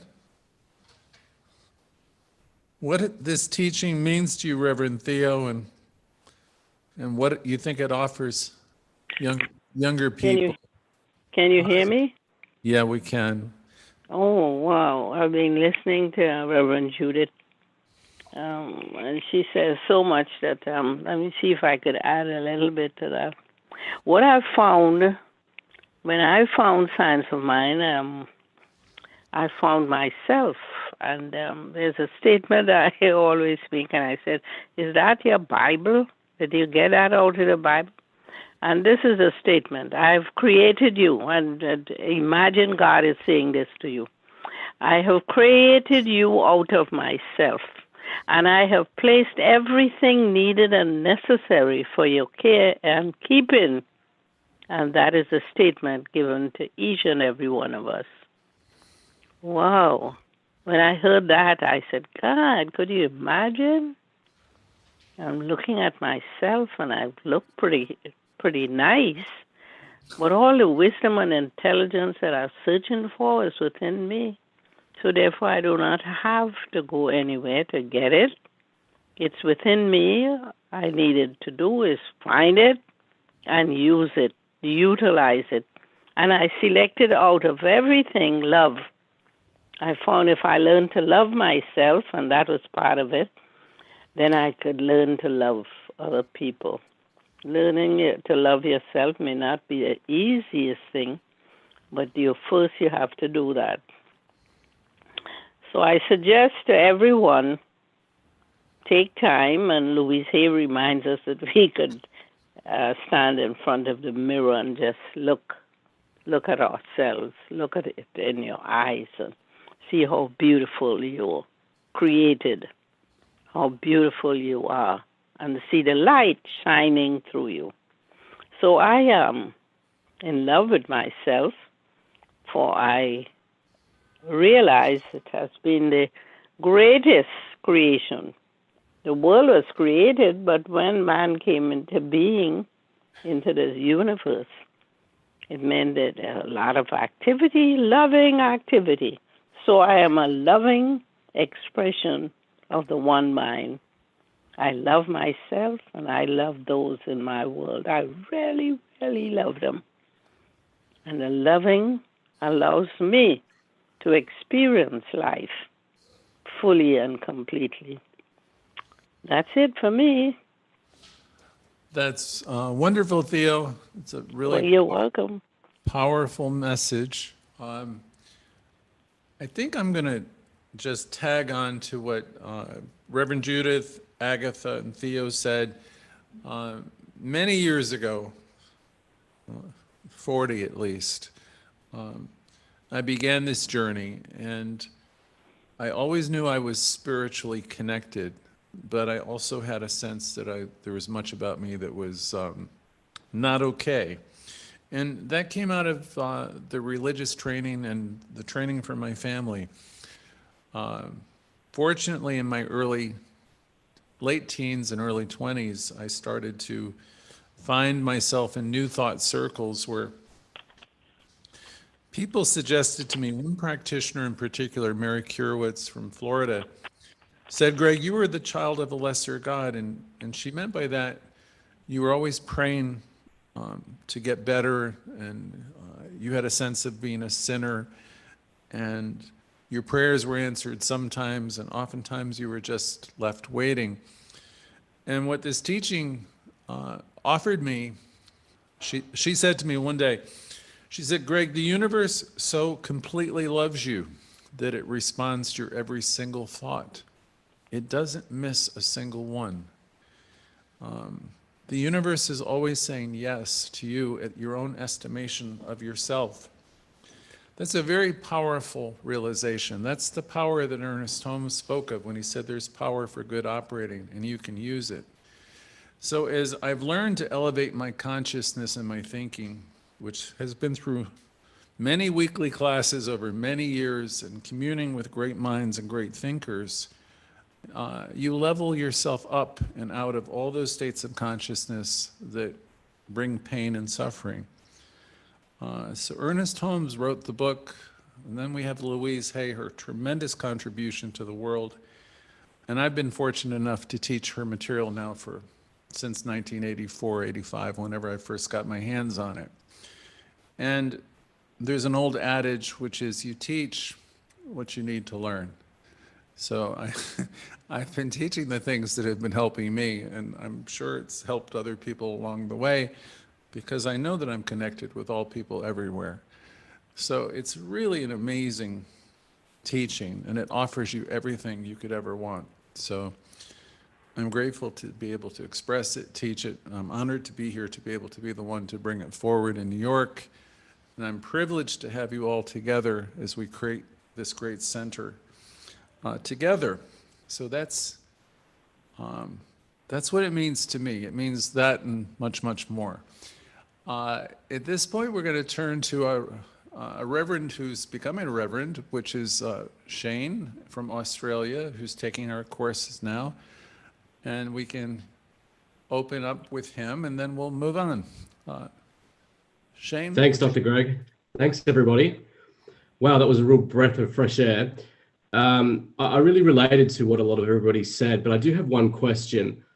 And I suppose when one is new to this journey, they begin to understand that they have to transcend the old idea of God. And through that process, one can feel like they lose something and that they also gain something. So I guess my question would be, could you explain how I can make this concept of God personal, but particularly in connection with prayer? Particularly in connection with what? Prayer? Prayer. Mm-hmm. With prayer. Okay, I can attempt to answer that. I'll go back to my case with the practitioner Mary Curewitz in Florida all those years ago, because I used to be fervently praying as a good Catholic boy, especially whenever I was in trouble. Please, dear Lord, help me, and I will never do this again, and all of that type of stuff. And it really, of course, I was getting myself ready for New Thought before I met her. But when she said to me that the universe so responds to you intimately and directly, that it responds to your every single thought, she says it just doesn't get any better than that, Greg. And I contemplated that for a long time. You don't petition anything outside of yourself when you begin to realize that you're one with the power itself.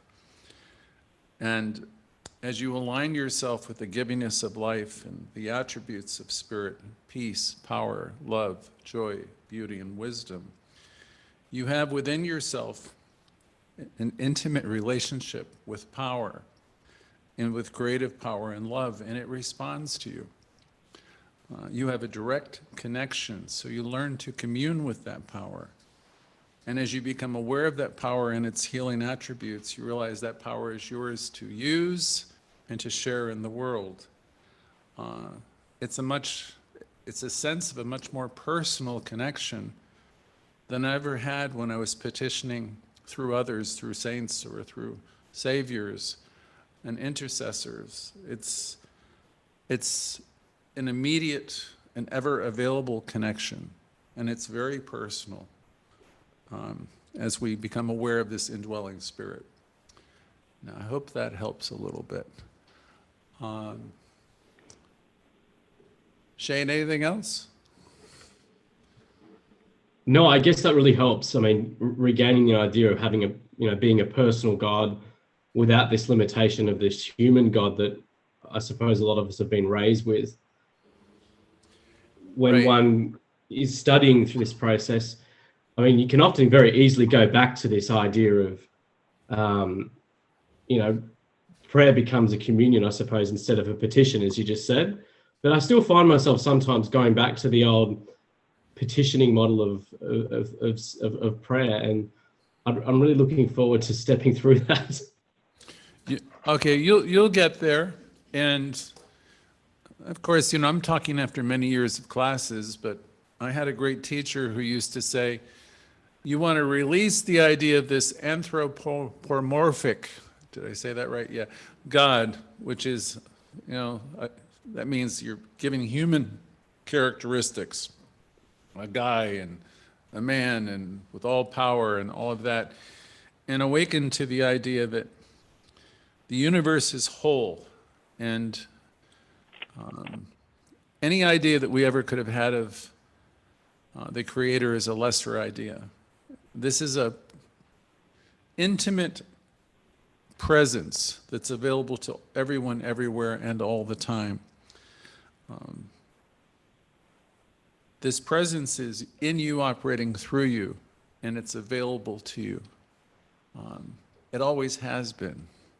The idea that it's separate is something that's a creation of mankind.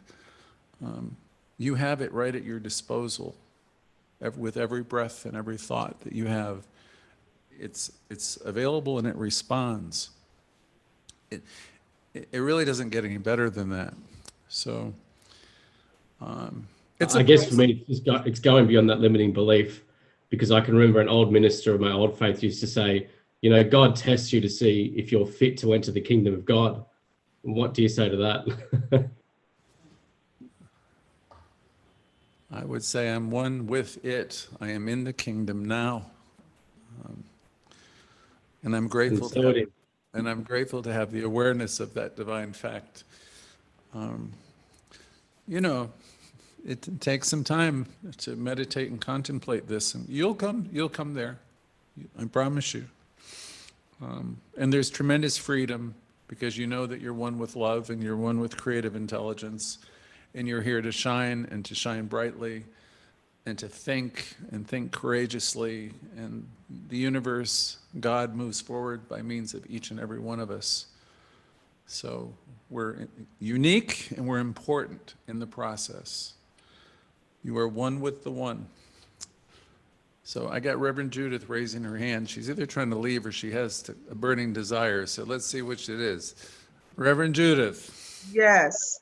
I almost forgot the way you stated the question, but can you just state it again? Judith. Yeah, please. Do you think I can do that? Let me see. Yes, you have it written down there. I see you looking at it. I see something that Jimmy put in front of me. I'll be darned if I know it.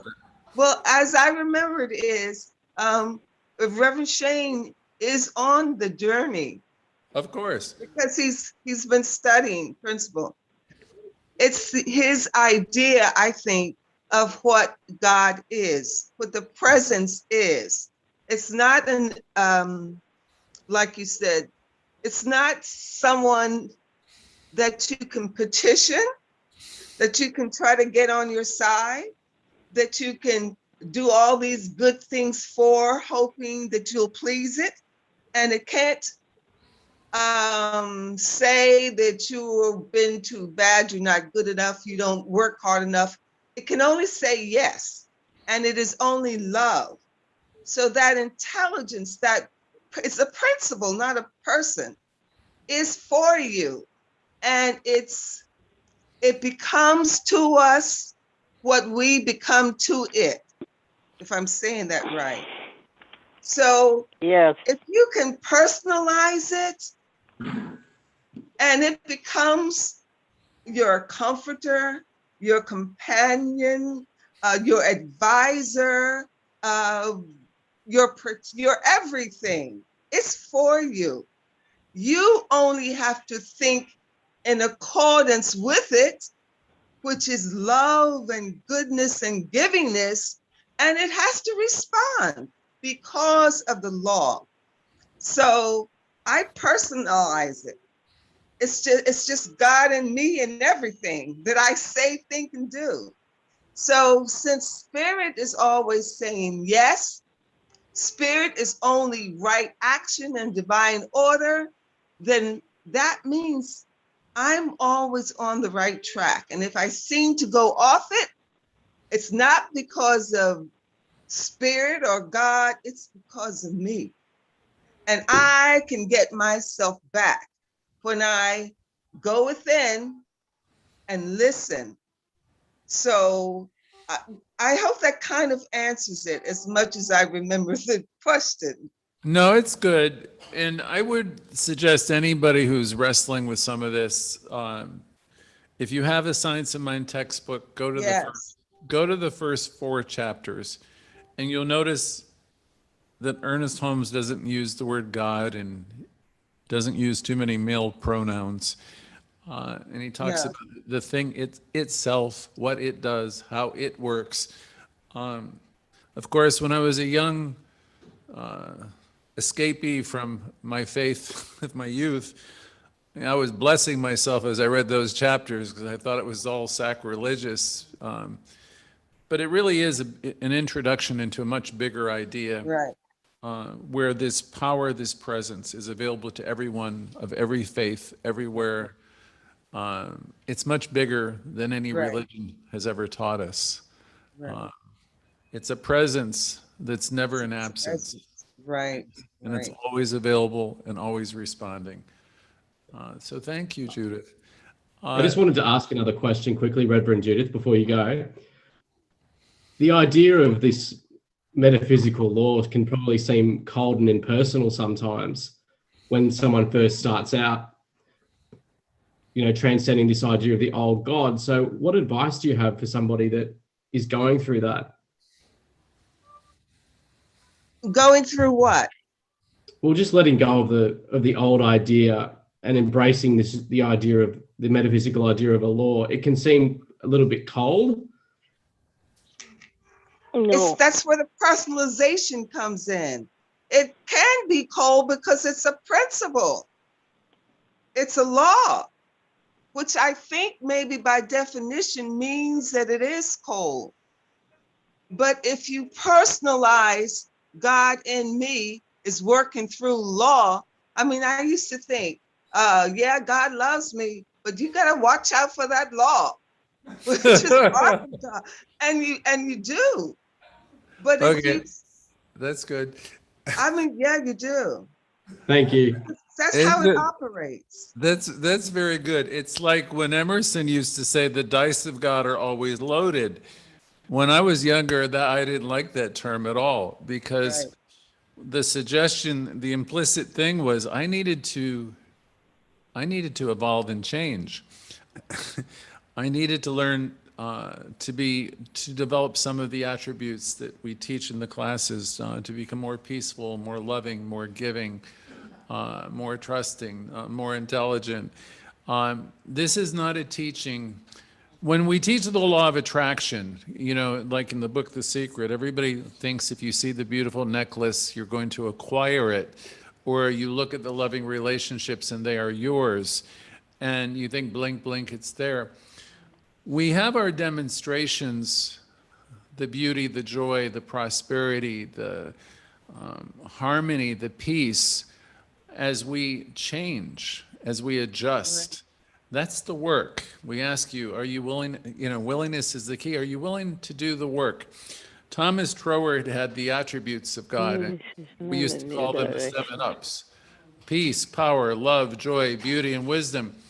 As we learn to align ourselves with those qualities, those godlike qualities, we own them more and more, then you're going to see a result of that consciousness. We're opening up the gates of good, you know, and we'll start to have an appreciation that we have the power to have all these experiences and live from this elevated consciousness. If you're living in a world of wanting, I want, it sounds like a baby, wah, wah, wah, wah, wah. If you're living in the world of wanting everything, really what that would suggest is you don't have an understanding that you already have everything. So we reorient our thinking, and we wake up to the fact that we have the gifts of you want to call the Father, of Spirit already residing within us. Yeah. And so those are the things we do. You know, you don't do it all in one day. Louise Hay would say it's like cleaning a house. You begin wherever you are. And you keep coming back and plugging in, and you will find, you know, there will be a quickening, and you will begin to let go of all these things because you realize that the universe is giving you back so much more and so much more quickly. I guess let me move on. Shane, is that about it? Because I got to ask a few other people here. No, that's awesome. Thank you. Okay, very good. Let me go to Kat. She's still on the call. Hi, Kat. Hi. Hey. Oh, Agatha, Judith, Theodora. There's a reason why you guys are glow bugs and send out love, because that's just what you do. And I'm so grateful. I mean, I remember years ago when you taught down at 48th Street during the noontime hour. I was so grateful for those times that we spent together. And you just brought me so much of a good feeling. And I'm so grateful to you. Also, Shane, for me, you were saying about you go back to your old, way. I don't know, but for me, I've sort of gone through it, and now I appreciate a lot of the old way, and I discard what doesn't serve me. But when I think of what Jesus said, the power of God is within. You can do this even greater. Mm-hmm. He was basically teaching a lot of what we're teaching right now. Even though the thing about hell, now I don't see hell as the same way. A lot of that is, what we create in our minds by our choices. And I just see it a whole different way. And when I let go of a lot of the stories that later people taught, and I look at the actual teachings of Jesus, it's pretty remarkable. So you'll find your way of working through it. I can tell just by listening to you all the time, you have so much to offer all of us. And just keep on going and you'll find the way that's right for you. Take care. I love you all. Thank you. Thank you, Kat. Greg. Thank you, Kat. That was great. Ernest Holmes once said, "There's nothing wrong with Christianity except that it's not practiced much anywhere." Let us move on to... Hey, Greg, can I speak? I'm here with Kat. Oh, yeah. Forget. I don't see your name on the screen. Hey, go ahead. Thanks. I appreciate it. Yeah, I think the difference from my upbringing is that we were always praying to a God that was somewhere else, up in heaven or just somewhere distant. And that the God that created this universe, which is so truly incredible. I mean, just amazing. What is existing on this earth is incredible and beautiful and fantastic. But when you think about the great planets and stars and everything that exists, it's just so mind-blowing. But I was taught that God, sort of existed out there and created us, and you sort of prayed to this distant figure that created everything and might have mercy or might pay attention to you, possibly, if you prayed hard enough. The teaching that we're involved in is that this incredible power that created this amazing, fantastic, unbelievable universe of experience exists within us and is available to us as an intimate and resident force that we can tap into and utilize, and that we're not trying to reach out to something outside that may or may not pay attention to us. In some of this anthropomorphic Greek Roman gods that live in Mount Olympus and may hurt you or help you. I think that this is the major change for me that I've derived from this teaching, that this power resides within us to be utilized for our own good and the good of everything that exists. There's a wonderful prayer, I think, in both the Catholic and Jewish religion, probably in all Christian religions or all monotheist religions. It says, "Let there be peace on earth and let it begin with me." In other words, we have the power to create good in the universe and to create good for ourselves and make our dreams come true. So I think this is the biggest realization for me out of these teachings that I've been so privileged to participate in. And we can tap into this universal energy. It's part of our being. It resides in every cell in us. It's not something distant and outside that may favor us or not favor us, depending on its mood. So thanks for everything, Greg, and thank everybody for these wonderful teachings. Thank you, Seth. I remember when I was studying another series of courses years ago, it was always referred to as the journey that we take without a distance. to the place we perhaps have never experienced. God in you, operating through you, is you. Let us go to Linda. Hi, Linda. Yes, hi. Would you have anything you'd like to share, Linda? I don't know. I'm just getting so much out of it, but I just really appreciate, I appreciate the the reverends getting on and speaking, because that was just so illuminating. I don't have anything in particular to share. I think that being a Jewish person, I have sort of that inherent knowing that God is more than anything that we can describe. And coming to this teaching, it really helps me, it reminds me of that, and that by working with all the descriptions, so to speak, I can learn to use and direct my energy and be part of it and have it be more part of me. So I just appreciate it. That's all I could say, really. That's beautiful, Linda. Thank you so much. I want to go to Celia, who I see up in the corner. Hi, Celia.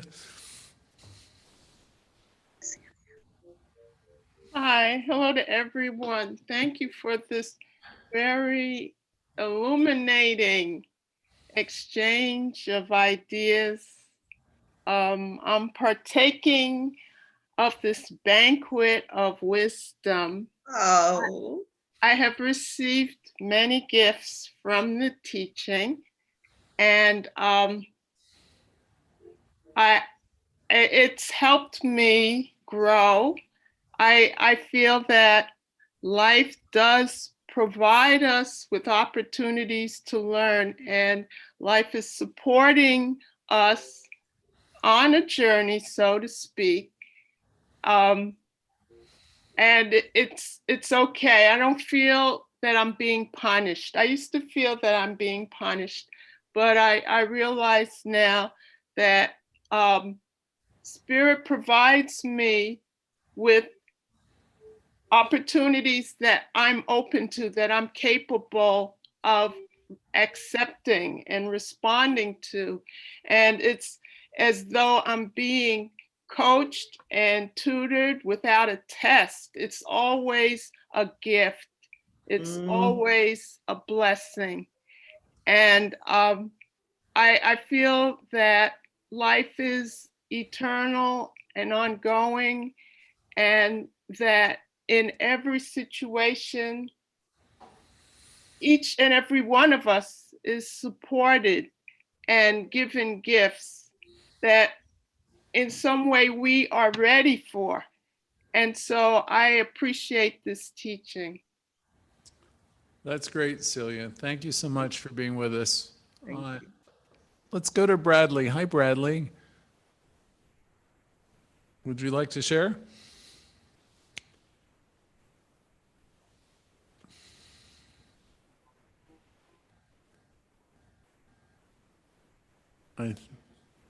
Okay, Bradley, you can talk now, I think, if you'd like.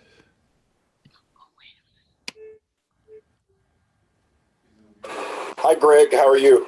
I'm doing well. Good to hear you. You too. Thanks for all of your great thoughts and words that you've been conveying, and thanks to all the other speakers. It's a great and positive component in achieving perfect mind, body, and health. So I just wish everybody perfect mind, body, and health today and every day. And thanks to everybody for their time and efforts in putting together the presentation today. Thank you very much. We're glad you're here. Thanks. Always good to hear from you. We're going to move to Shirley Reed. Hi, Shirley.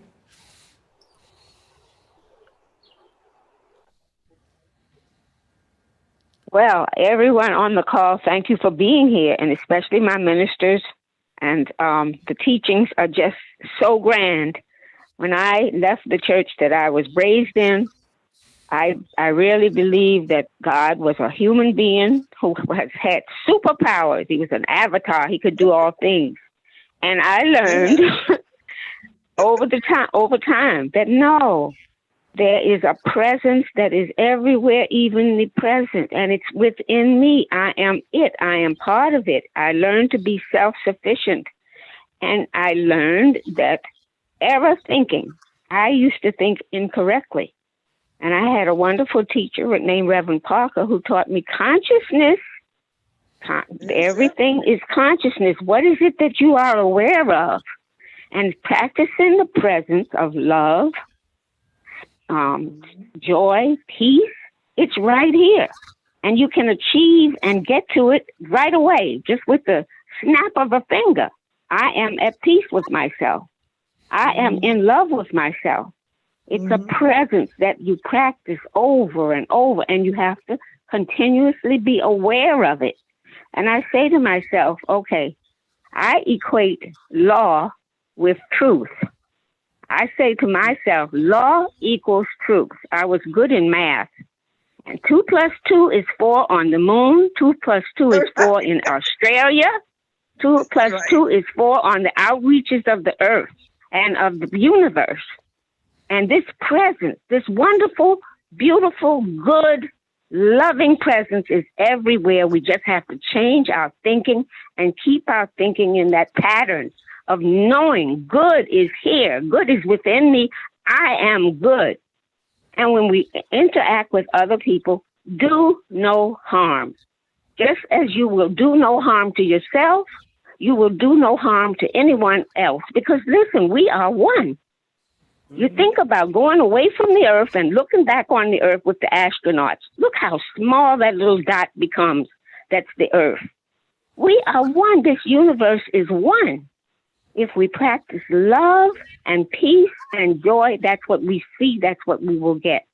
And I know that this is a loving universe. I know that this is a loving teaching. And I'm so grateful for this teaching and for all of my ministers. And Shane, we welcome you to the fold. I know it's a journey without a distance. You have all the answers right inside of you. Where are the answers? Right inside of you. And I feel those vibes from you. Because you are love and you are learning. So just keep going. That's all I can say. Shirley, have a great afternoon, everyone. Thank you, Shirley. That was beautiful. We have 2 more people to hear from. Evelyn, you want to come up for a second? And then Tony, come on. You're part of this. Just say hello or whatever you want to say. Hello, everyone. I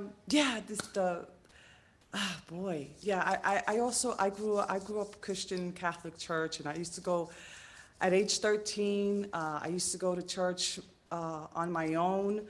I have 5 brothers and sisters, my mom, and everyone would be sleeping in their beds, comfy, and I would jolt out of bed and I would go to church by myself, and I felt comfort sitting in that church, but I always felt something was missing, and feeling this big old God outside of myself was kind of scary. And I always felt like I had to be this thing where I had to restrict myself of thinking outside of myself. Like it was, I don't know, it was weird. I don't know. I just felt like I was missing something. And not until I realized that everything was inside of me, I actually became anxious about it. The anxiety came up where I was afraid to be free of this constriction that was going on with the teachings that I was learning with Christianity. And I had to find within myself that it is all within me. And the anxiety was really bad in the beginning because I was learning about me, and it was scary in the beginning. It gets scary in the beginning when you're learning about yourself, because you're realizing that you are love, and you find yourself learning about yourself, and and to bring yourself with others, and knowing that there is love within others, and we are not sinful people. It comes with inside of ourselves, this sin that we learned, and it's all about the thinking of how you feel about yourself. And it was hard for me to understand that it all comes from within, and it takes a lot of practice. It's just more about practicing self-love, really. And once you get into that thought process of self-love, is when the anxiety tends to alleviate that, and it's just keep practicing, keep going, because there's nothing. Don't give up on love, really, because that's what we all are, is love. I think that's all I have right now. Thank you so much. That's beautiful. Thank you. That was beautiful. Now I want to call on my good buddy, Mr. Alan Tony Jackson, and he's going to share something wonderful, I'm sure. Yes, as a matter of fact, this is funny. Well, I'm not going to say it's funny, but there were excuse me, a couple of attributes that I only got: peace, love, beauty, joy. There were two more. Peace, power, love, joy, beauty, and wisdom. Power, wisdom. Okay, fair enough. Great. Okay, those are one of the things. But Reverend Judy, there you are. You said something that was so wonderful. And you were talking about how God is love and how God is me, but watch out for that law. How true, how true, how true. It's what we think, right? It's like, oh, I was thinking that? Yeah, that's true. So anyway, thank you for sharing that. I appreciate it. But everyone who's shared their experience, great, and what they've gotten from the teaching and why you're still in the teaching and learning, it's important. So thank you for sharing.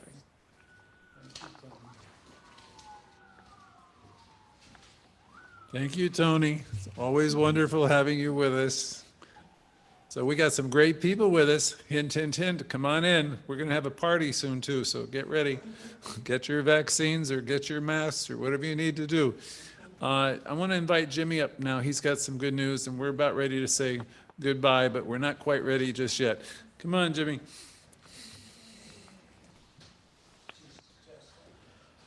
I just want to thank everyone for the lessons in truth that you've given us, all the reverend and ministers. I think it's just a lot to process and digest for now, but I like the profound statements that Reverend Theos made. She said she found herself when she discovered science of mind. So I just leave it at this. Thank you so much. God bless you all. Okay, we're planning a lot of things at the center. Like you all know, we are doing a lot of things on our social media platforms. We always encourage you to visit, share, and like. And we're also planning a party. Greg will talk more about that. We intend to bring people to the center. We'll decide the dates when this would happen. And we have some other things that we are doing. We have 2 spirit groups in the works. I'll let Greg talk about that too. And we have one already, the Transformative Living Program, and we have another one that Greg will talk about. Maybe it's about science of mind, the teaching, and that. And that's it for now. Thank you, everyone. God bless you all.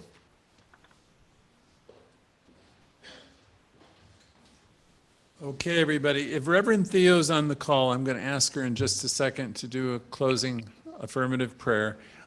We've got slated, we're going to have a party next month. We haven't figured out the date, so we'll tell you about the party next week.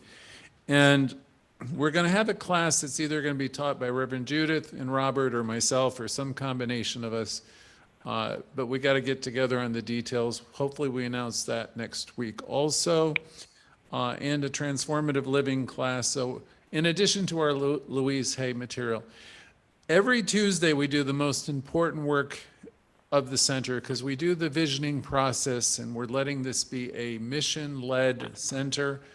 We're moving away from the pastor flock model, which seems to be dying out all over the world. So together we're creating this center. We invite you to become members, supporting members. It makes our group stronger and more solid. So Jimmy has the applications. There's a nominal donation and there's a form. And I hope more people who are listening today and beyond will join. It just makes our center stronger. We're doing important work, as you all know. We want to preserve and enhance the teachings for the future. That's it. This has really been a great day to see you all. You've all been brilliant and wonderful and great.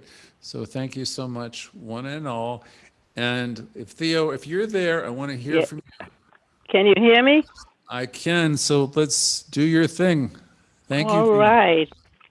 I need to say something before I do what I like to do. Okay. If you have, and this is for everybody, if you have this book, pick it up and read it. This Thing Called You. And it is written by Ernest Holmes. It's a small book. It's not big. And I'm reading on page 85. The Spirit within me makes all things new. I expect more prosperity, more happiness, more harmony than ever before. I walk in the joy of ever increasing good. And if you have the book, pick it up, read it. This Thing Called You. What I have, my statement here today is, if you find yourself going in the wrong direction, you don't have to study science of mind for it to tell you what you should do. If you know that you're going in the wrong direction, what you need to do is to turn around and go into the direction that is good for you. And for those of you who found this place, for those of us who found this place, we might have been going in the wrong direction, and I'm not going to complain about what those directions are, you know. And here you are, enjoying yourself. You are enjoying you because you have found the source that you've been looking for. You went so much places looking for it, and it was right there. In my part of the Bible, I say, I have placed within you everything needed and necessary for your care and keeping. So why are you going everywhere to find whatever it is you want? Make sure you know what you want. I discovered science of mind. I discovered myself. I love myself. And I love those in my world. Everybody listening to me, I just love you. I don't have to see your face, but in consciousness, we are one. So in quietness, we go, knowing that the Spirit of God has already gone before us to prepare the way. And for those of you who don't want to say God, you could say whatever, but, give it any name you want. What is that? You're going in the right direction. You have found the place. You have found yourself. And within you, everything needed and necessary is already present. So all that you need is follow the direction you receive from Spirit. For you're divinely connected to a source that knows and shows. And you're saying to yourself and to those around you, I heard you, and I'm going in the right direction. The right direction. The loving, joyous direction that is Spirit showing to me the beauty and the harmony of knowing yourself, loving yourself, and sharing yourself with those in your world. So I share my love. I love you all, and I know the love that I feel for you is the love that you feel for yourself.